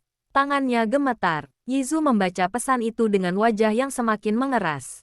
Bukan karena isi rahasia besar, melainkan karena nada yang penuh kontrol dan ancaman terselubung. Ia mengembalikan ponsel itu. Kamu tidak harus menghadapinya sendirian. Aku takut, kata Ming Yue jujur. Takut kamu melihatku berbeda. Yizu menggeleng. Aku melihatmu lebih jelas. Ia berdiri, lalu berlutut di hadapan Ming Yue, sejajar dengan matanya. Kamu tidak sendirian lagi, dan aku tidak akan membiarkan siapapun mengatur hidupmu. Air mata Ming Yue jatuh. Aku tidak ingin kamu terluka karenaku. Yizu tersenyum kecil, pahit tapi tulus. Aku terluka jauh sebelum mengenalmu. Kamu bukan penyebabnya. Keputusan diambil malam itu. Mereka akan menghadapi semuanya bersama. Tidak dengan amarah, tapi dengan batas yang jelas. Ming Yue memblokir nomor itu. Yizu menghubungi pengacara. Bukan untuk menyerang, tapi untuk melindungi. Tindakan-tindakan kecil itu membuat Ming Yue merasa aman. Suatu sore, beberapa hari kemudian, mereka berjalan di taman. Tidak ada pengawal, tidak ada formalitas. Hanya dua orang dewasa berjalan berdampingan, menikmati sore yang tenang. Aku tidak pernah membayangkan hidup seperti ini, kata Ming Yue sambil memandangi pepohonan. Seperti apa? Tanya Yizu. Tenang, jawabnya. Bukan karena tidak ada masalah, tapi karena aku tidak sendirian. Yizu berhenti berjalan. Ming Yue ikut berhenti. Ia menatap Ming Yue dengan serius. Aku tidak tahu apakah aku pandai mencintai. Ming Yue tersenyum lembut. Aku tidak butuh pandai. Aku butuh jujur. Yizu mengangguk. Kalau begitu, aku mencintaimu dengan caraku. Itu bukan pengakuan besar, tidak dramatis. Tapi itu pertama kalinya kata itu diucapkan tanpa rasa takut. Ming Yue menahan napas, lalu berkata pelan. Aku juga mencintaimu. Tidak ada ciuman di taman. Tidak ada pelukan yang mencolok. Hanya dua tangan yang saling menggenggam lebih erat dari sebelumnya. Dan di antara suara langkah kaki dan daun yang berguguran, mereka tahu satu hal. Perjalanan mereka belum selesai. Tapi kini, mereka tidak lagi bertanya apakah layak untuk dicintai. Kata, mencintai, itu tidak diulang. Setelah sore di taman, namun sejak hari itu, ada perubahan yang lebih nyata dari sekadar ucapan. Bukan perubahan besar yang mencolok, melainkan pergeseran kecil yang terasa di keseharian. Mereka, cara Yizu menunggu Ming Yue selesai berbicara sebelum menjawab. Cara Ming Yue tidak lagi ragu mengetuk pintu ruang kerja Yizu ketika ia merasa sesak. Cara mereka saling mencari, tanpa merasa bersalah. Namun cinta yang dipilih dengan sadar seringkali diuji dengan cara yang paling sunyi. Beberapa hari setelah itu, Ming Yue mengalami malam yang berat. Ia terbangun dengan dada sesak. Keringat dingin membasahi tengkuknya, bukan mimpi buruk yang jelas, melainkan perasaan hampa, yang tiba-tiba menelan segalanya. Ia duduk di tepi ranjang, menatap kosong ke lantai, merasa seperti kembali ke titik nol. Ia tidak ingin menangis, tidak ingin memanggil, tidak ingin menjadi beban, tapi kakinya bergerak sendiri, membawanya keluar kamar. Lampu ruang kerja Yizu masih menyala. Ia duduk di depan meja, menatap layar tanpa benar-benar membaca. Ketika mendengar langkah pelan, ia menoleh. Ming Yue, perempuan itu berdiri di ambang pintu. Wajahnya pucat. Aku, boleh duduk? Yizu langsung berdiri. Tentu. Ming Yue duduk di sofa kecil di sudut ruangan. Tangannya saling menggenggam. Yizu duduk di Seberangnya. Menjaga jarak. Menunggu. Aku merasa kosong. Kata Ming Yue akhirnya. Bukan sedih. Bukan takut. Hanya. Tidak ada apa. Apa? Yizu mengangguk pelan. Itu menakutkan. Ming Yue menatapnya. Sedikit terkejut. Kamu tahu. Aku sering merasakannya. Jawab Yizu jujur. Aku hanya belajar menyebutnya lelah. Pengakuan itu membuat Ming Yue menarik napas panjang. Ia tidak sendirian dalam kehampaan itu. Kamu tidak perlu memperbaiki apapun malam ini. Lanjut Yizu. Kita bisa duduk di sini sampai perasaan itu lewat. Mereka duduk dalam diam. Tidak ada sentuhan. Tidak ada kata penghiburan yang berlebihan. Hanya dua orang yang membiarkan waktu berjalan tanpa melawan. Beberapa saat kemudian, Ming Yue berkata pelan. Terima kasih, karena tidak mencoba menyelamatkanku. Yizu menatapnya. Aku tidak ingin menyelamatkanmu. Aku ingin menemanimu. Kalimat itu menetap lama di hati Ming Yue. Hari-hari berikutnya, Ming Yue mulai berbicara lebih jujur tentang kondisi mentalnya. Bukan dengan nada putus asa, melainkan dengan kesadaran. Ia memberitahu Yizu ketika ia merasa rapuh. Ia juga memberitahu ketika ia merasa kuat. Dan Yizu belajar untuk tidak menilai hari baik sebagai kemenangan atau hari buruk sebagai kegagalan. Suatu sore, Ming Yue pulang dengan wajah bingung. Ada apa? Tanya Yizu. Aku ditawari posisi penuh waktu di toko buku. Jawab Ming Yue. Pemiliknya bilang aku cukup stabil.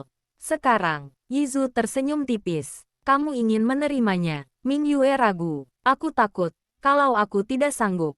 Yizu tidak langsung menjawab. Ia berpikir sejenak. Kamu boleh mencoba. Katanya akhirnya. Dan, kamu juga boleh berhenti jika itu terlalu berat. Ming Yue menatapnya. Mata berkaca-kaca. Kamu tidak kecewa? Tidak. Jawab Yizu. Aku akan kecewa kalau kamu memaksa dirimu hanya untuk terlihat baik-baik saja. Ming Yue menerima tawaran itu. Perlahan. Dengan jam kerja yang fleksibel. Ada hari ia pulang. Dengan senyum puas. Ada hari ia pulang lebih awal karena terlalu lelah. Dan setiap hari, ia belajar bahwa nilainya tidak ditentukan oleh seberapa produktif ia hari itu. Yizu juga menghadapi perubahan besar.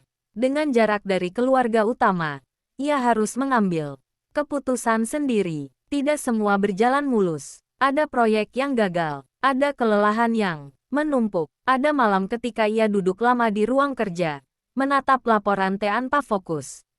Suatu malam seperti itu, Ming Yue datang membawa 2 cangkir teh. Ia meletakkannya di meja, lalu duduk di lantai, bersandar ke kaki Yizu. Kamu capek, katanya. Yizu mengangguk sedikit. Ming Yue tidak memaksa bicara. Ia hanya duduk di sana. Punggungnya bersandar pada lutut Yizu. Sentuhan ringan itu membuat Yizu memejamkan mata sejenak. Aku tidak tahu bagaimana caranya istirahat, katanya pelan. Ming Yue tersenyum kecil. Aku juga baru belajar. Mereka tertawa kecil. Kelelahan mereka terasa lebih ringan dibagi. Namun satu hal masih menggantung di antara mereka. Meski tidak pernah dibicarakan secara terbuka. Masa depan. Bukan dalam arti rencana besar. Melainkan pertanyaan sederhana. Bagaimana mereka akan menjalani pernikahan ini ke depannya? Suatu malam, ketika hujan turun pelan, Ming Yue berkata, Yizu, apakah kamu bahagia? Pertanyaan itu sederhana. Tapi Yizu terdiam lama. Aku tidak selalu bahagia. Jawabnya jujur. Tapi aku lebih utuh. Ming Yue mengangguk. Aku juga. Ia menatapnya dengan ragu. Aku tidak ingin pernikahan ini hanya bertahan. Aku ingin kita hidup di dalamnya. Yizu menatapnya. Serius. Apa yang kamu butuhkan? Ming Yue berpikir sejenak. Kejujuran, waktu, dan kesediaan untuk tumbuh. Meski lambat. Yizu mengangguk. Aku bisa memberimu itu. Malam itu, mereka berbagi ranjang untuk pertama kalinya bukan karena kebutuhan, melainkan karena pilihan. Mereka berbaring dengan jarak yang sopan. Punggung saling berhadapan. Namun, tangan mereka saling mencari di tengah malam. Jari-jari bertaut pelan. Tidak ada gairah yang terburu-buru. Tidak ada tuntutan. Hanya kepercayaan yang pelan-pelan dibangun. Dan di balik suara hujan yang jatuh teratur, 2 orang yang pernah percaya bahwa mereka rusak, kini mulai percaya bahwa mereka layak hidup dengan penuh. Pagi setelah malam hujan itu datang dengan Cahaya lembut. Hao Mingyue terbangun lebih dulu. Ia masih berbaring, menatap langit-langit. Menyadari sesuatu yang sederhana namun penting. Ia tidak panik. Tidak ada dorongan untuk bangun. Dan memastikan semuanya nyata. Ia hanya bernapas. Merasakan kehangatan di sampingnya. Shen Yizu masih tertidur. Wajahnya tenang. Garis tegas di wajahnya tampak lebih lunak saat ia tidak terjaga. Mingyue memandangi pria itu lama. Dengan perasaan yang sulit ia namai. Bukan euforia, bukan rasa memiliki yang berlebihan, melainkan kedekatan yang tenang. Ia bergerak perlahan agar tidak membangunkannya. Saat ia hendak bangun, jari Yizu bergerak, menangkap pergelangan tangannya. "Kamu mau kemana?" tanyanya dengan suara serak. Setengah sadar, Mingyue terkejut kecil. "Aku mau buat sarapan." Yizu melepaskan tangannya, lalu mengangguk. "Aku menyusul." Kata-kata sederhana itu membuat Mingyue tersenyum. Mereka memasak bersama pagi itu. Tidak ada pembagian peran yang jelas. Kadang Yizu membantu. Kadang ia hanya berdiri memperhatikan. Kadang Mingyue tertawa kecil karena gerakan Yizu yang terlalu kaku. Pagi itu berjalan tanpa rencana, tanpa tekanan. Namun di tengah ketenangan itu, Mingyue tiba-tiba teringat sesuatu. "Ada satu hal," katanya pelan, sambil menata piring. Yizu menoleh. "Apa?" "Aku ingin suatu hari nanti kita benar-benar bicara tentang masa depan," lanjut Mingyue. "Bukan sekarang, tapi suatu hari." Yizu tidak menghindar. "Aku ingin itu juga." Jawaban itu sederhana, tapi cukup. Hari-hari berikutnya mereka jalani dengan ritme baru. Mingyue mulai bekerja penuh waktu di toko buku, dengan jadwal yang disesuaikan. Ada hari ia pulang dengan lelah yang menyenangkan. Ada hari, ia harus beristirahat lebih lama. Yizu tidak pernah mempersoalkannya. Ia belajar bertanya, bukan menuntut. Sementara itu, dunia kerja Yizu semakin menantang. Tanpa perlindungan penuh keluarga, ia harus menghadapi lebih banyak tekanan. Ada klien yang ragu, ada mitra yang mencoba menekan. Namun, ia juga menemukan kepuasan yang aneh. Keputusan-keputusan yang ia ambil kini benar-benar miliknya. Suatu malam, Yizu pulang dengan wajah letih. Mingyue sedang duduk di sofa, membaca. Ia langsung menutup bukunya ketika melihat Yizu. "Kamu kelihatan capek sekali," katanya. Yizu duduk di sampingnya, bersandar, menghela napas panjang. "Aku kalah hari ini." Mingyue menoleh, terkejut. "Kalah? Proyek yang kupikir pasti berhasil, gagal," jawab Yizu jujur. "Dan aku tidak tahu harus merasa apa." Mingyue terdiam sejenak, lalu berkata, "Kamu boleh merasa kecewa."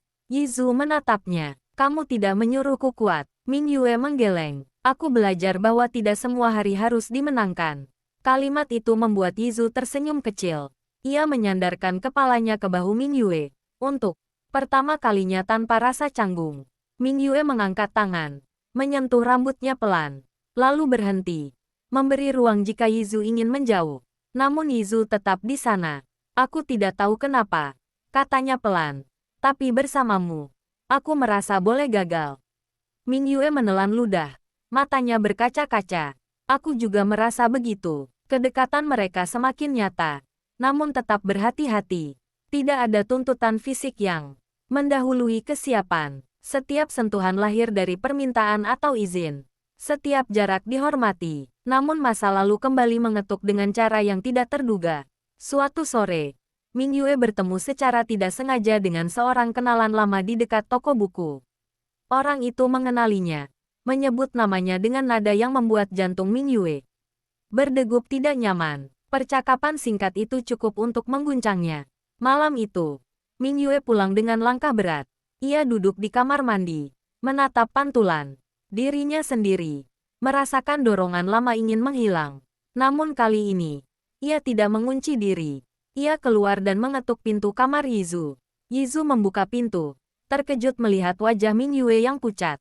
"Ada apa?" "Aku tidak baik-baik saja," kata Mingyue jujur. "Dan aku tidak ingin sendirian." Yizu tidak bertanya apapun. Ia hanya membuka pintu lebih lebar dan berkata, "Masuk." Mingyue duduk di lantai. Punggungnya bersandar ke ranjang. Yizu duduk di sampingnya. Tidak memeluk, tidak menyentuh. Hanya ada. Aku bertemu seseorang dari masa lalu, kata Ming Yue pelan. Dan aku merasa kecil lagi. Yizu menatap lantai. Perasaan itu tidak membuatmu mundur. Ming Yue menggeleng. Tidak, tapi membuatku sadar. Luka itu masih ada. Yizu mengangguk. Luka tidak harus hilang agar kita bisa hidup. Ming Yue tersenyum tipis. Kamu belajar bicara seperti terapis. Yizu mendengus pelan. Aku belajar darimu. Malam itu, mereka tidur bersebelahan.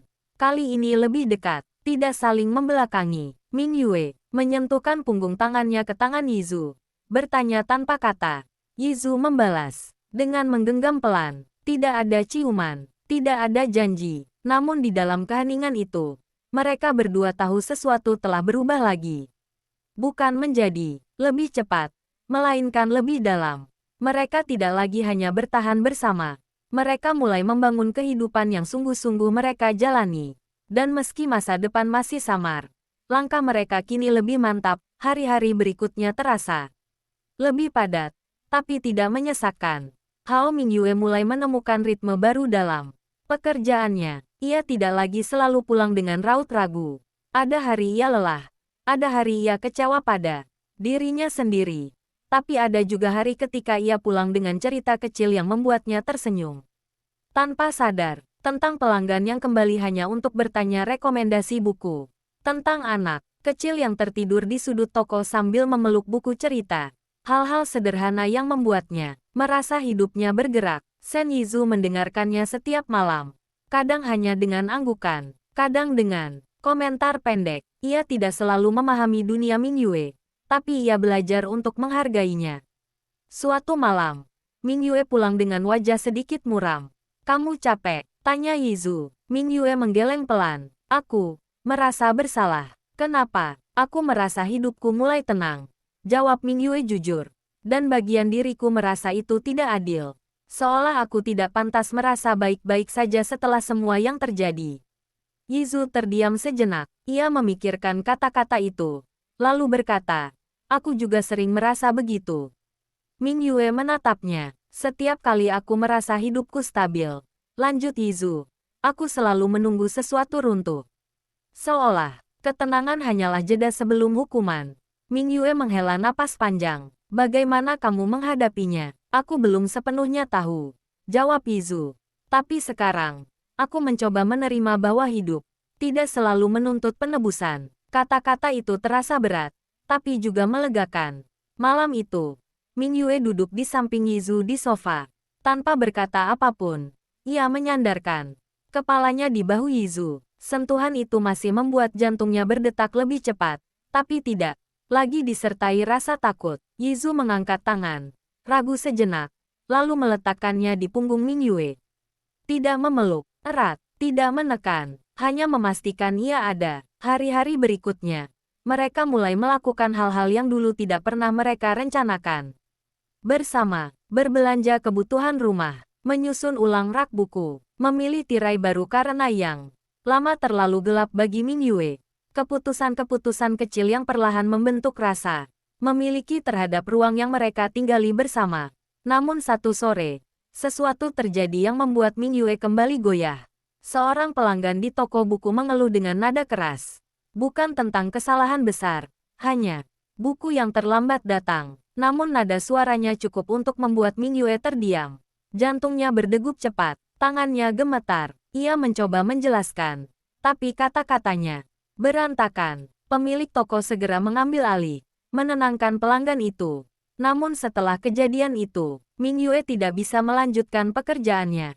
Ia duduk di ruang belakang, menatap kosong. Ketika Yizu menjemputnya sore itu, ia langsung tahu. Kita pulang, katanya singkat. Di mobil, Ming Yue menatap keluar jendela. Suaranya hampir tidak terdengar. Aku pikir aku sudah lebih kuat. Yizu tidak langsung menjawab. Kuat bukan berarti tidak pernah goyah. Ming Yue menghela napas. Aku takut, suatu hari kamu akan lelah dengan semua ini. Yizu memegang kemudi lebih erat. Aku tidak sedang menunggu versi sempurnamu. Kalimat itu membuat Ming Yue menutup mata, menahan air mata. Malam itu, Ming Yue mengalami dorongan lama untuk menyakiti diri sendiri. Bukan karena ingin mati, melainkan karena ingin mengalihkan rasa sesak di dada.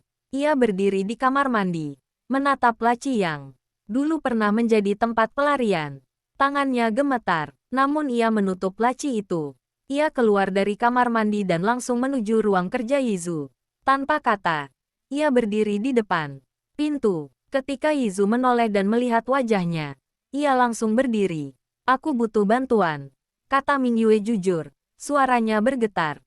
Yizu mendekat tanpa ragu. Apa yang kamu butuhkan? Temani aku, jawab Mingyue. Sampai perasaan ini lewat, Yizu mengangguk. Baik, mereka duduk di lantai ruang kerja, bersandar pada dinding. Yizu tidak bertanya detail. Ia tahu, pertanyaan bisa menambah beban. Ia hanya memastikan Mingyue bernapas teratur. Ia menghitung. Bersama, ia bicara tentang hal-hal netral. Tentang cuaca besok, tentang rencana makan malam. Perlahan, dorongan itu melemah. Mingyue menangis pelan. Aku benci bagian diriku yang seperti ini. Yizu menatap lurus ke depan. Aku tidak. Mingyue terisak. Kenapa? Karena bagian itu berjuang untuk bertahan, jawab Yizu. Dan hari ini, kamu memilih cara yang lebih aman. Kalimat itu membuat Mingyue merasa dihargai. Setelah semuanya tenang, Mingyue bersandar di bahu Yizu. Kelelahan. Terima kasih, karena tidak takut padaku. Yizu menjawab pelan. Aku takut kehilanganmu. Itu saja. Malam itu, mereka tidur di ruang kerja, di lantai, dengan selimut tipis. Tidak nyaman, tidak sempurna, tapi aman. Beberapa hari kemudian, Mingyue kembali ke terapisnya dan menceritakan semuanya. Tentang dorongan itu, tentang bagaimana ia meminta bantuan. Terapisnya tersenyum dan berkata bahwa itu adalah kemajuan besar, dan untuk pertama kalinya, Mingyue mempercayainya. Hubungan Mingyue dan Yizu tidak menjadi lebih mudah, tapi menjadi lebih jujur. Mereka tidak lagi berpura-pura kuat. Mereka tidak lagi berlomba sembuh lebih cepat. Suatu malam, Mingyue berkata pelan, aku tidak tahu apakah aku akan pernah benar-benar sembuh. Yizu menatapnya dengan tenang. Aku tidak membutuhkan akhir yang sempurna. Mingyue tersenyum kecil. Lalu apa yang kamu butuhkan? Keputusanmu untuk tetap hidup, jawab Yizu. Hari demi hari, Mingyue menunduk. Air mata jatuh, tapi bibirnya tersenyum. Untuk pertama kalinya dalam hidupnya, ia merasa keberadaannya tidak harus dibuktikan dengan penderitaan. Dan di rumah yang tidak lagi terasa asing itu, dua orang dewasa yang terluka terus belajar satu hal yang sama, bahwa cinta bukan tentang menyembuhkan sepenuhnya, melainkan tentang bertahan dengan jujur, bersama-sama. Setelah malam di ruang kerja itu, ada sesuatu yang berubah secara halus namun mendasar di dalam diri Hao Mingyue. Bukan karena dorongan gelapnya hilang sepenuhnya, melainkan karena untuk pertama kalinya ia tidak merasa sendirian saat menghadapinya. Ia mulai percaya bahwa meminta bantuan bukan tanda kelemahan, melainkan bentuk keberanian yang paling sunyi. Hari-hari berikutnya, Mingyue menjadi lebih terbuka. Ia tidak selalu menunggu hingga perasaannya terlalu berat untuk dibagikan. Kadang ia berkata, hari ini kepalaku agak ramai, atau aku lelah. Secara emosional, kalimat-kalimat sederhana itu cukup bagi Shen Yizu untuk memahami. Yizu juga belajar. Ia belajar bahwa tidak semua masalah harus dipecahkan. Ada hari-hari di mana kehadiran lebih penting daripada solusi. Ada hari-hari di mana diam lebih bermakna daripada kata yang tepat. Suatu pagi, Mingyue bangun dengan perasaan ringan yang jarang ia rasakan. Tidak euforia, hanya tenang. Ia duduk di meja makan sambil menunggu air mendidih, memandangi cahaya matahari yang masuk dari jendela. Ketika Yizu keluar dari kamar, Mingyue menoleh dan tersenyum. Kamu terlihat baik hari ini, kata Yizu. Mingyue mengangguk. Aku merasa cukup. Kata itu membuat Yizu berhenti sejenak. Cukup, bukan bahagia berlebihan, bukan sedih, hanya cukup. Dan bagi Mingyue, itu adalah pencapaian besar. Namun hidup tidak berjalan lurus terlalu lama. Beberapa hari kemudian, Yizu menerima kabar bahwa salah satu proyek pentingnya bermasalah. Investor menarik diri. Ada tekanan dari berbagai arah. Malam itu, Yizu pulang lebih larut dari biasanya. Wajahnya tertutup kelelahan yang ia coba sembunyikan. Mingyue tidak langsung bertanya, Ia hanya menyuguhkan makan malam yang sudah hampir dingin. Lalu duduk berhadapan dengannya. Kamu tidak harus kuat malam ini, katanya pelan. Yizu menatap piringnya lama sebelum berkata, aku takut membuat keputusan yang salah. Ming Yue mengangguk. Aku juga sering takut. Yizu mengangkat kepala. Bagaimana caramu tetap berjalan meski takut? Ming Yue berpikir sejenak. Aku berhenti berlari. Aku duduk sebentar. Lalu aku berjalan lagi, pelan. Jawaban itu tidak memberi solusi instan. Tapi Yizu merasakannya jujur. Malam itu, untuk pertama kalinya, Yizu bercerita lebih banyak tentang masa kecilnya. Tentang rumah besar yang selalu sunyi. Tentang ekspektasi yang tidak pernah diucapkan, tapi selalu terasa. Tentang bagaimana ia belajar bahwa perasaan adalah gangguan yang harus ditekan. Ming Yue mendengarkan dengan mata berkaca-kaca. Ia tidak menyela. Ia tidak membandingkan luka. Ia hanya mendengar. Aku tidak tahu bagaimana rasanya dibutuhkan tanpa syarat, kata Yizu pelan. Aku selalu merasa harus berguna dulu. Ming Yue menatapnya. Kamu tidak perlu berguna di hadapanku. Kalimat itu sederhana, tapi Yizu menunduk lama setelahnya. Hubungan mereka tidak berubah menjadi romantis yang penuh gairah. Tidak ada ciuman panjang, tidak ada malam yang penuh dorongan. Namun kedekatan emosional mereka semakin kuat. Mereka mulai saling berbagi ruang batin yang dulu terkunci rapat. Suatu sore, Ming Yue pulang dengan membawa tanaman kecil. Ia meletakkannya di dekat jendela. Apa itu? Tanya Yizu. Tanaman yang katanya sulit mati. Jawab Ming Yue. Aku ingin mencoba merawat sesuatu. Yizu menatap tanaman itu lama. Seperti kita, Ming Yue tersenyum kecil. Mungkin, hari-hari berlalu dengan naik turun yang lebih bisa mereka terima. Ada hari Ming Yue merasa kuat dan mandiri. Ada hari ia kembali rapuh dan butuh ditemani. Ada hari Yizu merasa yakin dengan pilihannya. Ada hari ia kembali meragukan segalanya. Namun satu hal tidak berubah. Mereka tidak lagi menghadapinya sendirian. Suatu malam, saat mereka duduk berdampingan di balkon, Ming Yue berkata pelan, aku masih takut. Suatu hari kamu akan pergi. Yizu menoleh. Aku juga takut suatu hari kamu akan menyerah. Ming Yue menunduk. Aku tidak ingin menyerah. Yizu mengangguk. Aku juga tidak ingin pergi. Keheningan menyelimuti mereka. Bukan keheningan yang canggung, melainkan yang penuh pengertian. Ming Yue mengulurkan tangannya. Yizu menggenggamnya. Tidak erat, tidak longgar, cukup. Cinta mereka tidak berbentuk janji besar atau rencana jauh ke depan. Cinta mereka hidup dalam keputusan kecil yang diulang setiap hari. Dalam memilih tinggal, dalam memilih jujur, dalam memilih untuk tidak pergi meski takut. Dan meski jalan di depan masih panjang, penuh belokan yang tidak mereka pahami sepenuhnya. Mereka kini tahu satu hal. Hari-hari terus berjalan, dan kehidupan mereka mulai menemukan ritme yang lebih stabil, meski tidak sepenuhnya bebas dari ketidakpastian. Hao Mingyue mulai merasa bahwa rumah besar Shen bukan lagi tempat yang asing atau menakutkan. Ia mulai mengatur ruangnya sendiri, menata buku-buku di rak, menempatkan tanaman kecil di jendela, dan kadang tersenyum melihat cahaya sore masuk menimpa daun-daun hijau itu. Sesekali ia menoleh ke arah Yizu yang duduk di ruang kerja, menatap layar laptopnya. Alisnya berkerut karena laporan yang belum selesai. Sesuatu dalam dirinya merasa lega hanya dengan melihat pria itu ada di sana. Yizu sendiri belajar hal yang sama, meski dengan caranya yang kaku dan terkontrol.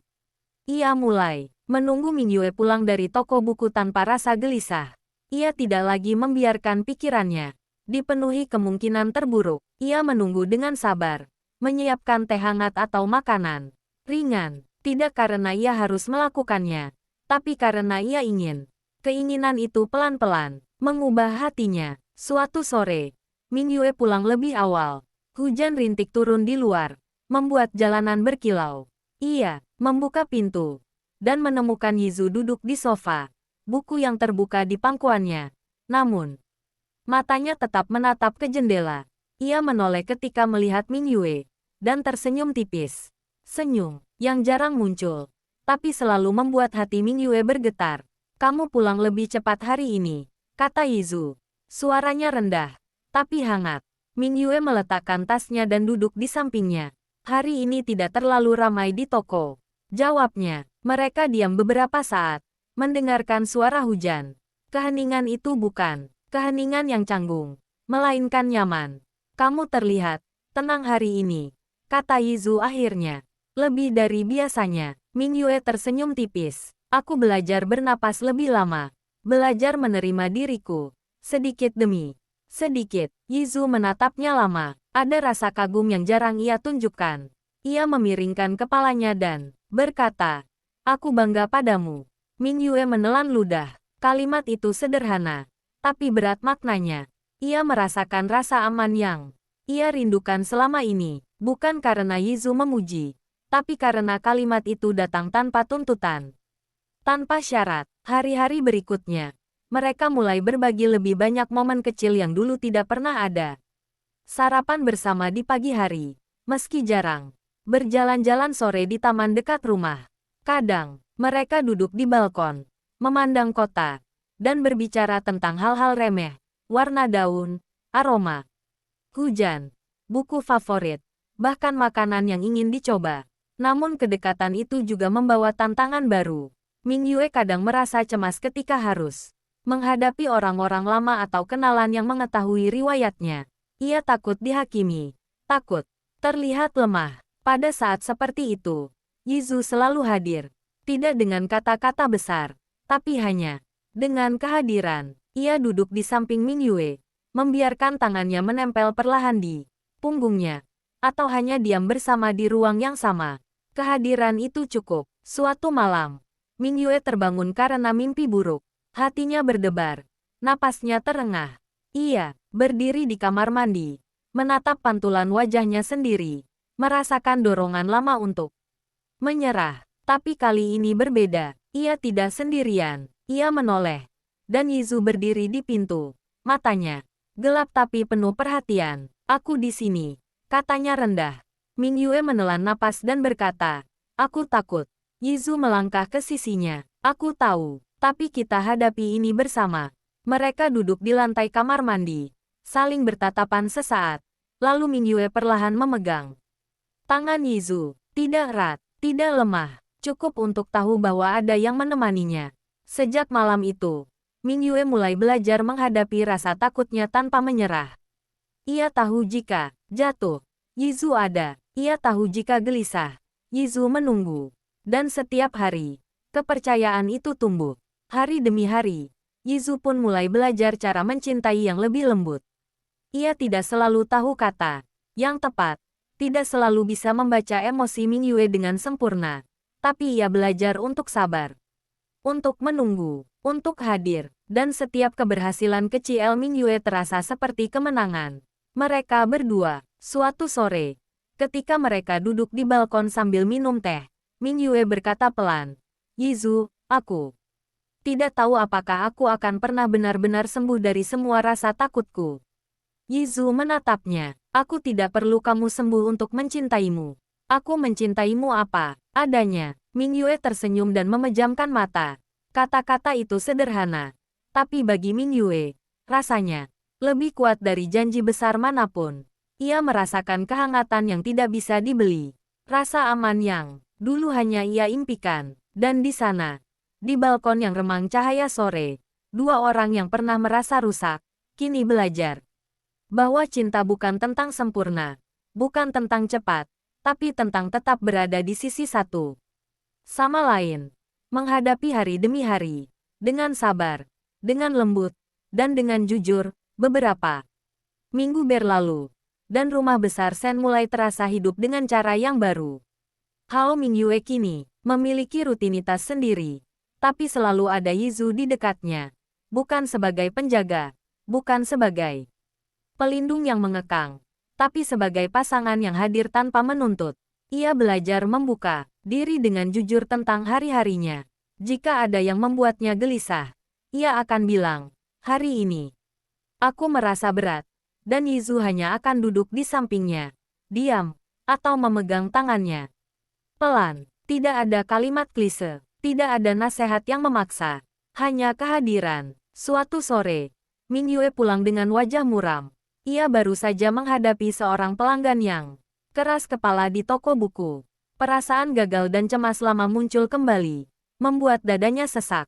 Ia masuk ke rumah, meletakkan tas di lantai, dan duduk di sofa, menatap kosong. Yizu masuk beberapa menit kemudian. Matanya langsung tertuju pada wajah Ming Yue yang pucat. Ia mendekat, duduk di lantai di depannya.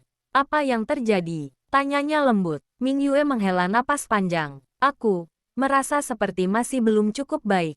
Aku takut hari ini aku akan mengecewakanmu juga. Yizu menatapnya dalam-dalam. Ming Yue, kamu tidak harus sempurna. Tidak untukku. Dan tidak untuk dirimu sendiri. Ming Yue menunduk. Air matanya menetes perlahan. Ia memejamkan mata sejenak, merasakan perasaan yang campur aduk. Rasa lega karena didengar. Rasa takut karena masih rapuh. Rasa hangat karena ada Yizu di sisinya. Ia menggenggam tangan Yizu pelan, dan ia tidak melepasnya. Malam itu mereka tidur berdampingan. Tidak ada percakapan panjang. Tidak ada drama. Hanya ada napas yang bergantian, tangan yang saling menempel, dan kesadaran bahwa mereka tidak sendirian. Menghadapi luka masing-masing, hari-hari berikutnya, Ming Yue semakin berani. Ia mulai menerima pekerjaan penuh waktu di toko buku, dengan jadwal fleksibel yang disesuaikan dengan kondisi mentalnya. Ada hari-hari yang membuatnya bangga, ketika pelanggan tersenyum pada rekomendasinya, ketika ia bisa berdiri tegak tanpa rasa takut, dan ada hari-hari ketika ia merasa lemah, tapi kini ia tahu bagaimana meminta bantuan. Yizu terus berada di sisinya, meski ia sendiri menghadapi tekanan dari keluarga Shen. Keluarga yang menganggap Ming Yue tidak pantas, yang tidak pernah benar-benar mengerti luka yang pernah ia alami, selalu menekan Yizu untuk mengambil jalan aman. Namun Yizu tetap tegas. Ia menghadapi mereka, bukan dengan emosi berlebihan, tapi dengan ketenangan yang membuat keluarga akhirnya mulai memahami batasan yang ia buat. Ia memilih hidup dan cintanya, bukan sekadar mengikuti harapan orang lain. Suatu malam, Ming Yue pulang larut. Ia duduk di sofa. Wajahnya letih tapi tersenyum. Hari ini, aku berhasil menghadapi semuanya tanpa lari. Yizu tersenyum tipis. Aku melihat itu. Ia duduk di sampingnya, dan Ming Yue menempelkan kepala di bahunya. Merasa nyaman untuk pertama kalinya. Mereka tidak berbicara. Mereka tidak perlu. Hanya ada keheningan yang nyaman. Hanya ada rasa saling percaya. Beberapa minggu kemudian, Ming Yue mengajak Yizu untuk berjalan di taman dekat rumah. Hujan, rintik mulai turun, tapi tidak begitu deras. Mereka berjalan beriringan, tangan tidak saling menggenggam, tapi bahu mereka sesekali bersentuhan. Kamu tahu, kata Ming Yue pelan, aku dulu takut hujan. Rasanya seperti semua hal buruk dari masa lalu datang bersamaan. Yizu menatapnya. Sekarang aku hanya merasa tenang. Karena aku berjalan bersamamu, jawab Ming Yue. Yizu menatap hujan sebentar, lalu memandang Ming Yue. Aku juga. Kalimat itu sederhana, tapi cukup untuk menegaskan sesuatu yang lebih dalam daripada ribuan kata romantis. Malam itu, mereka kembali ke rumah, dan untuk pertama kalinya Ming Yue berani berbicara tentang masa depan mereka, bukan pernikahan formal, bukan rencana besar, tapi hal-hal kecil. Bagaimana mereka ingin mengatur rumah? Bagaimana mereka ingin membagi tanggung jawab? Bagaimana mereka ingin tetap saling hadir ketika satu merasa lelah? Yizu mendengarkan, kadang mengangguk, kadang menambahkan komentar singkat, tapi ia tidak memaksakan pendapatnya. Ia belajar pelan-pelan bahwa mencintai berarti mendengar dan menghormati ritme pasangan. Ming Yue pun belajar hal yang sama. Ia tidak lagi merasa harus sempurna. Ia tidak lagi takut gagal. Ia tahu Yizu tidak menilai. Ia tidak menghakimi. Dan karena itu, ia bisa perlahan membuka diri, menjadi versi dirinya yang lebih jujur dan lembut. Suatu malam, setelah hujan reda, mereka duduk di balkon. Cahaya lampu kota berkilau di bawah. Ming Yue menatap Yizu dan berkata, aku tidak pernah merasa begitu aman sebelumnya. Yizu menatapnya dengan serius. Kamu aman. Selama aku ada, aku tidak akan pergi. Ming Yue tersenyum. Air matanya jatuh pelan. Aku ingin tetap berjalan bersamamu. Meski lambat, meski penuh ketidakpastian, Yizu menggenggam tangannya. Aku juga. Setiap hari, kita hadapi semua ini bersama-sama. Dan di balkon itu, di tengah malam yang sunyi, mereka tidak mengucapkan kata cinta yang bombastis. Tidak ada janji besar atau drama. Hanya dua orang yang pernah hancur. Kini belajar bahwa cinta yang paling kuat adalah cinta yang memilih bertahan. Mereka berjalan pelan, hari demi hari, bersama, dengan luka, dengan trauma, tapi juga dengan kepercayaan dan keberanian untuk tidak pergi. Hari-hari berikutnya Ming Yue mulai menemukan keseimbangan yang belum pernah ia rasakan. Ia belajar bahwa menjadi kuat bukan berarti menahan semua rasa takut sendiri, dan bahwa meminta ditemani bukanlah tanda kelemahan. Ia mulai menjalani rutinitas kerja yang lebih konsisten, tapi kini ada Yizu yang menunggu di rumah, kadang hanya duduk di sofa, kadang menyiapkan teh hangat, tanpa kata-kata berlebihan, hanya hadir. Kehadiran itu sudah cukup. Suatu sore, ketika hujan rintik turun, Ming Yue pulang lebih lambat.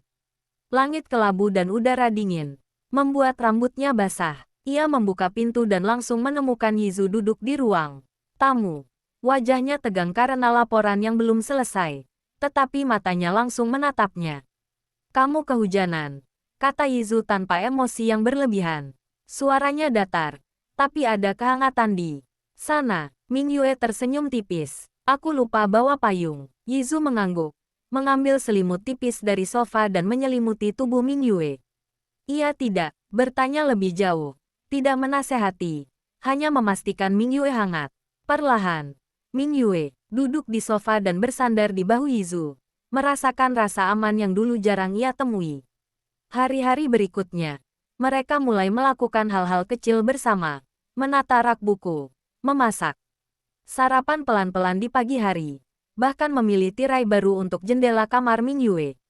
Setiap keputusan sederhana itu membawa rasa hangat dan kepemilikan bersama, yang pelan-pelan menumbuhkan kedekatan lebih dari sekadar kata-kata romantis. Namun, seperti biasa, masa lalu selalu datang mengetuk.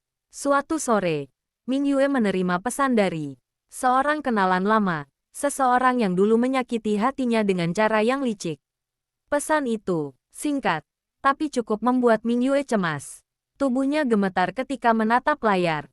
Ia mencoba menyembunyikan rasa takut itu, tapi Yizu langsung menyadari perbedaannya. Ia menepuk bahu Ming Yue perlahan. Kamu tidak sendirian, katanya. Ming Yue menelan ludah dan menghela napas panjang. Aku takut diriku kembali menjadi rapuh, bisiknya. Yizu menunduk, menatap matanya.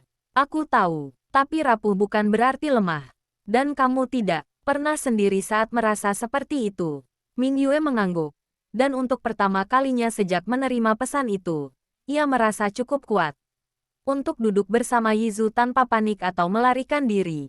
Ia menggenggam tangan Yizu, dan Yizu membiarkannya, tidak melepaskan, tidak menekan, cukup untuk memberi pengertian bahwa ia ada. Hari-hari terus bergulir, dan hubungan mereka semakin matang.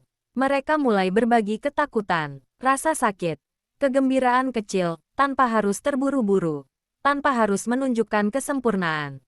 Ming Yue mulai memahami bahwa mencintai dan dicintai bukan berarti bebas dari luka, tetapi berarti menghadapi luka itu bersama. Yizu, di sisi lain, belajar bahwa menjadi dewasa dan kuat bukan berarti menanggung semuanya sendiri. Kadang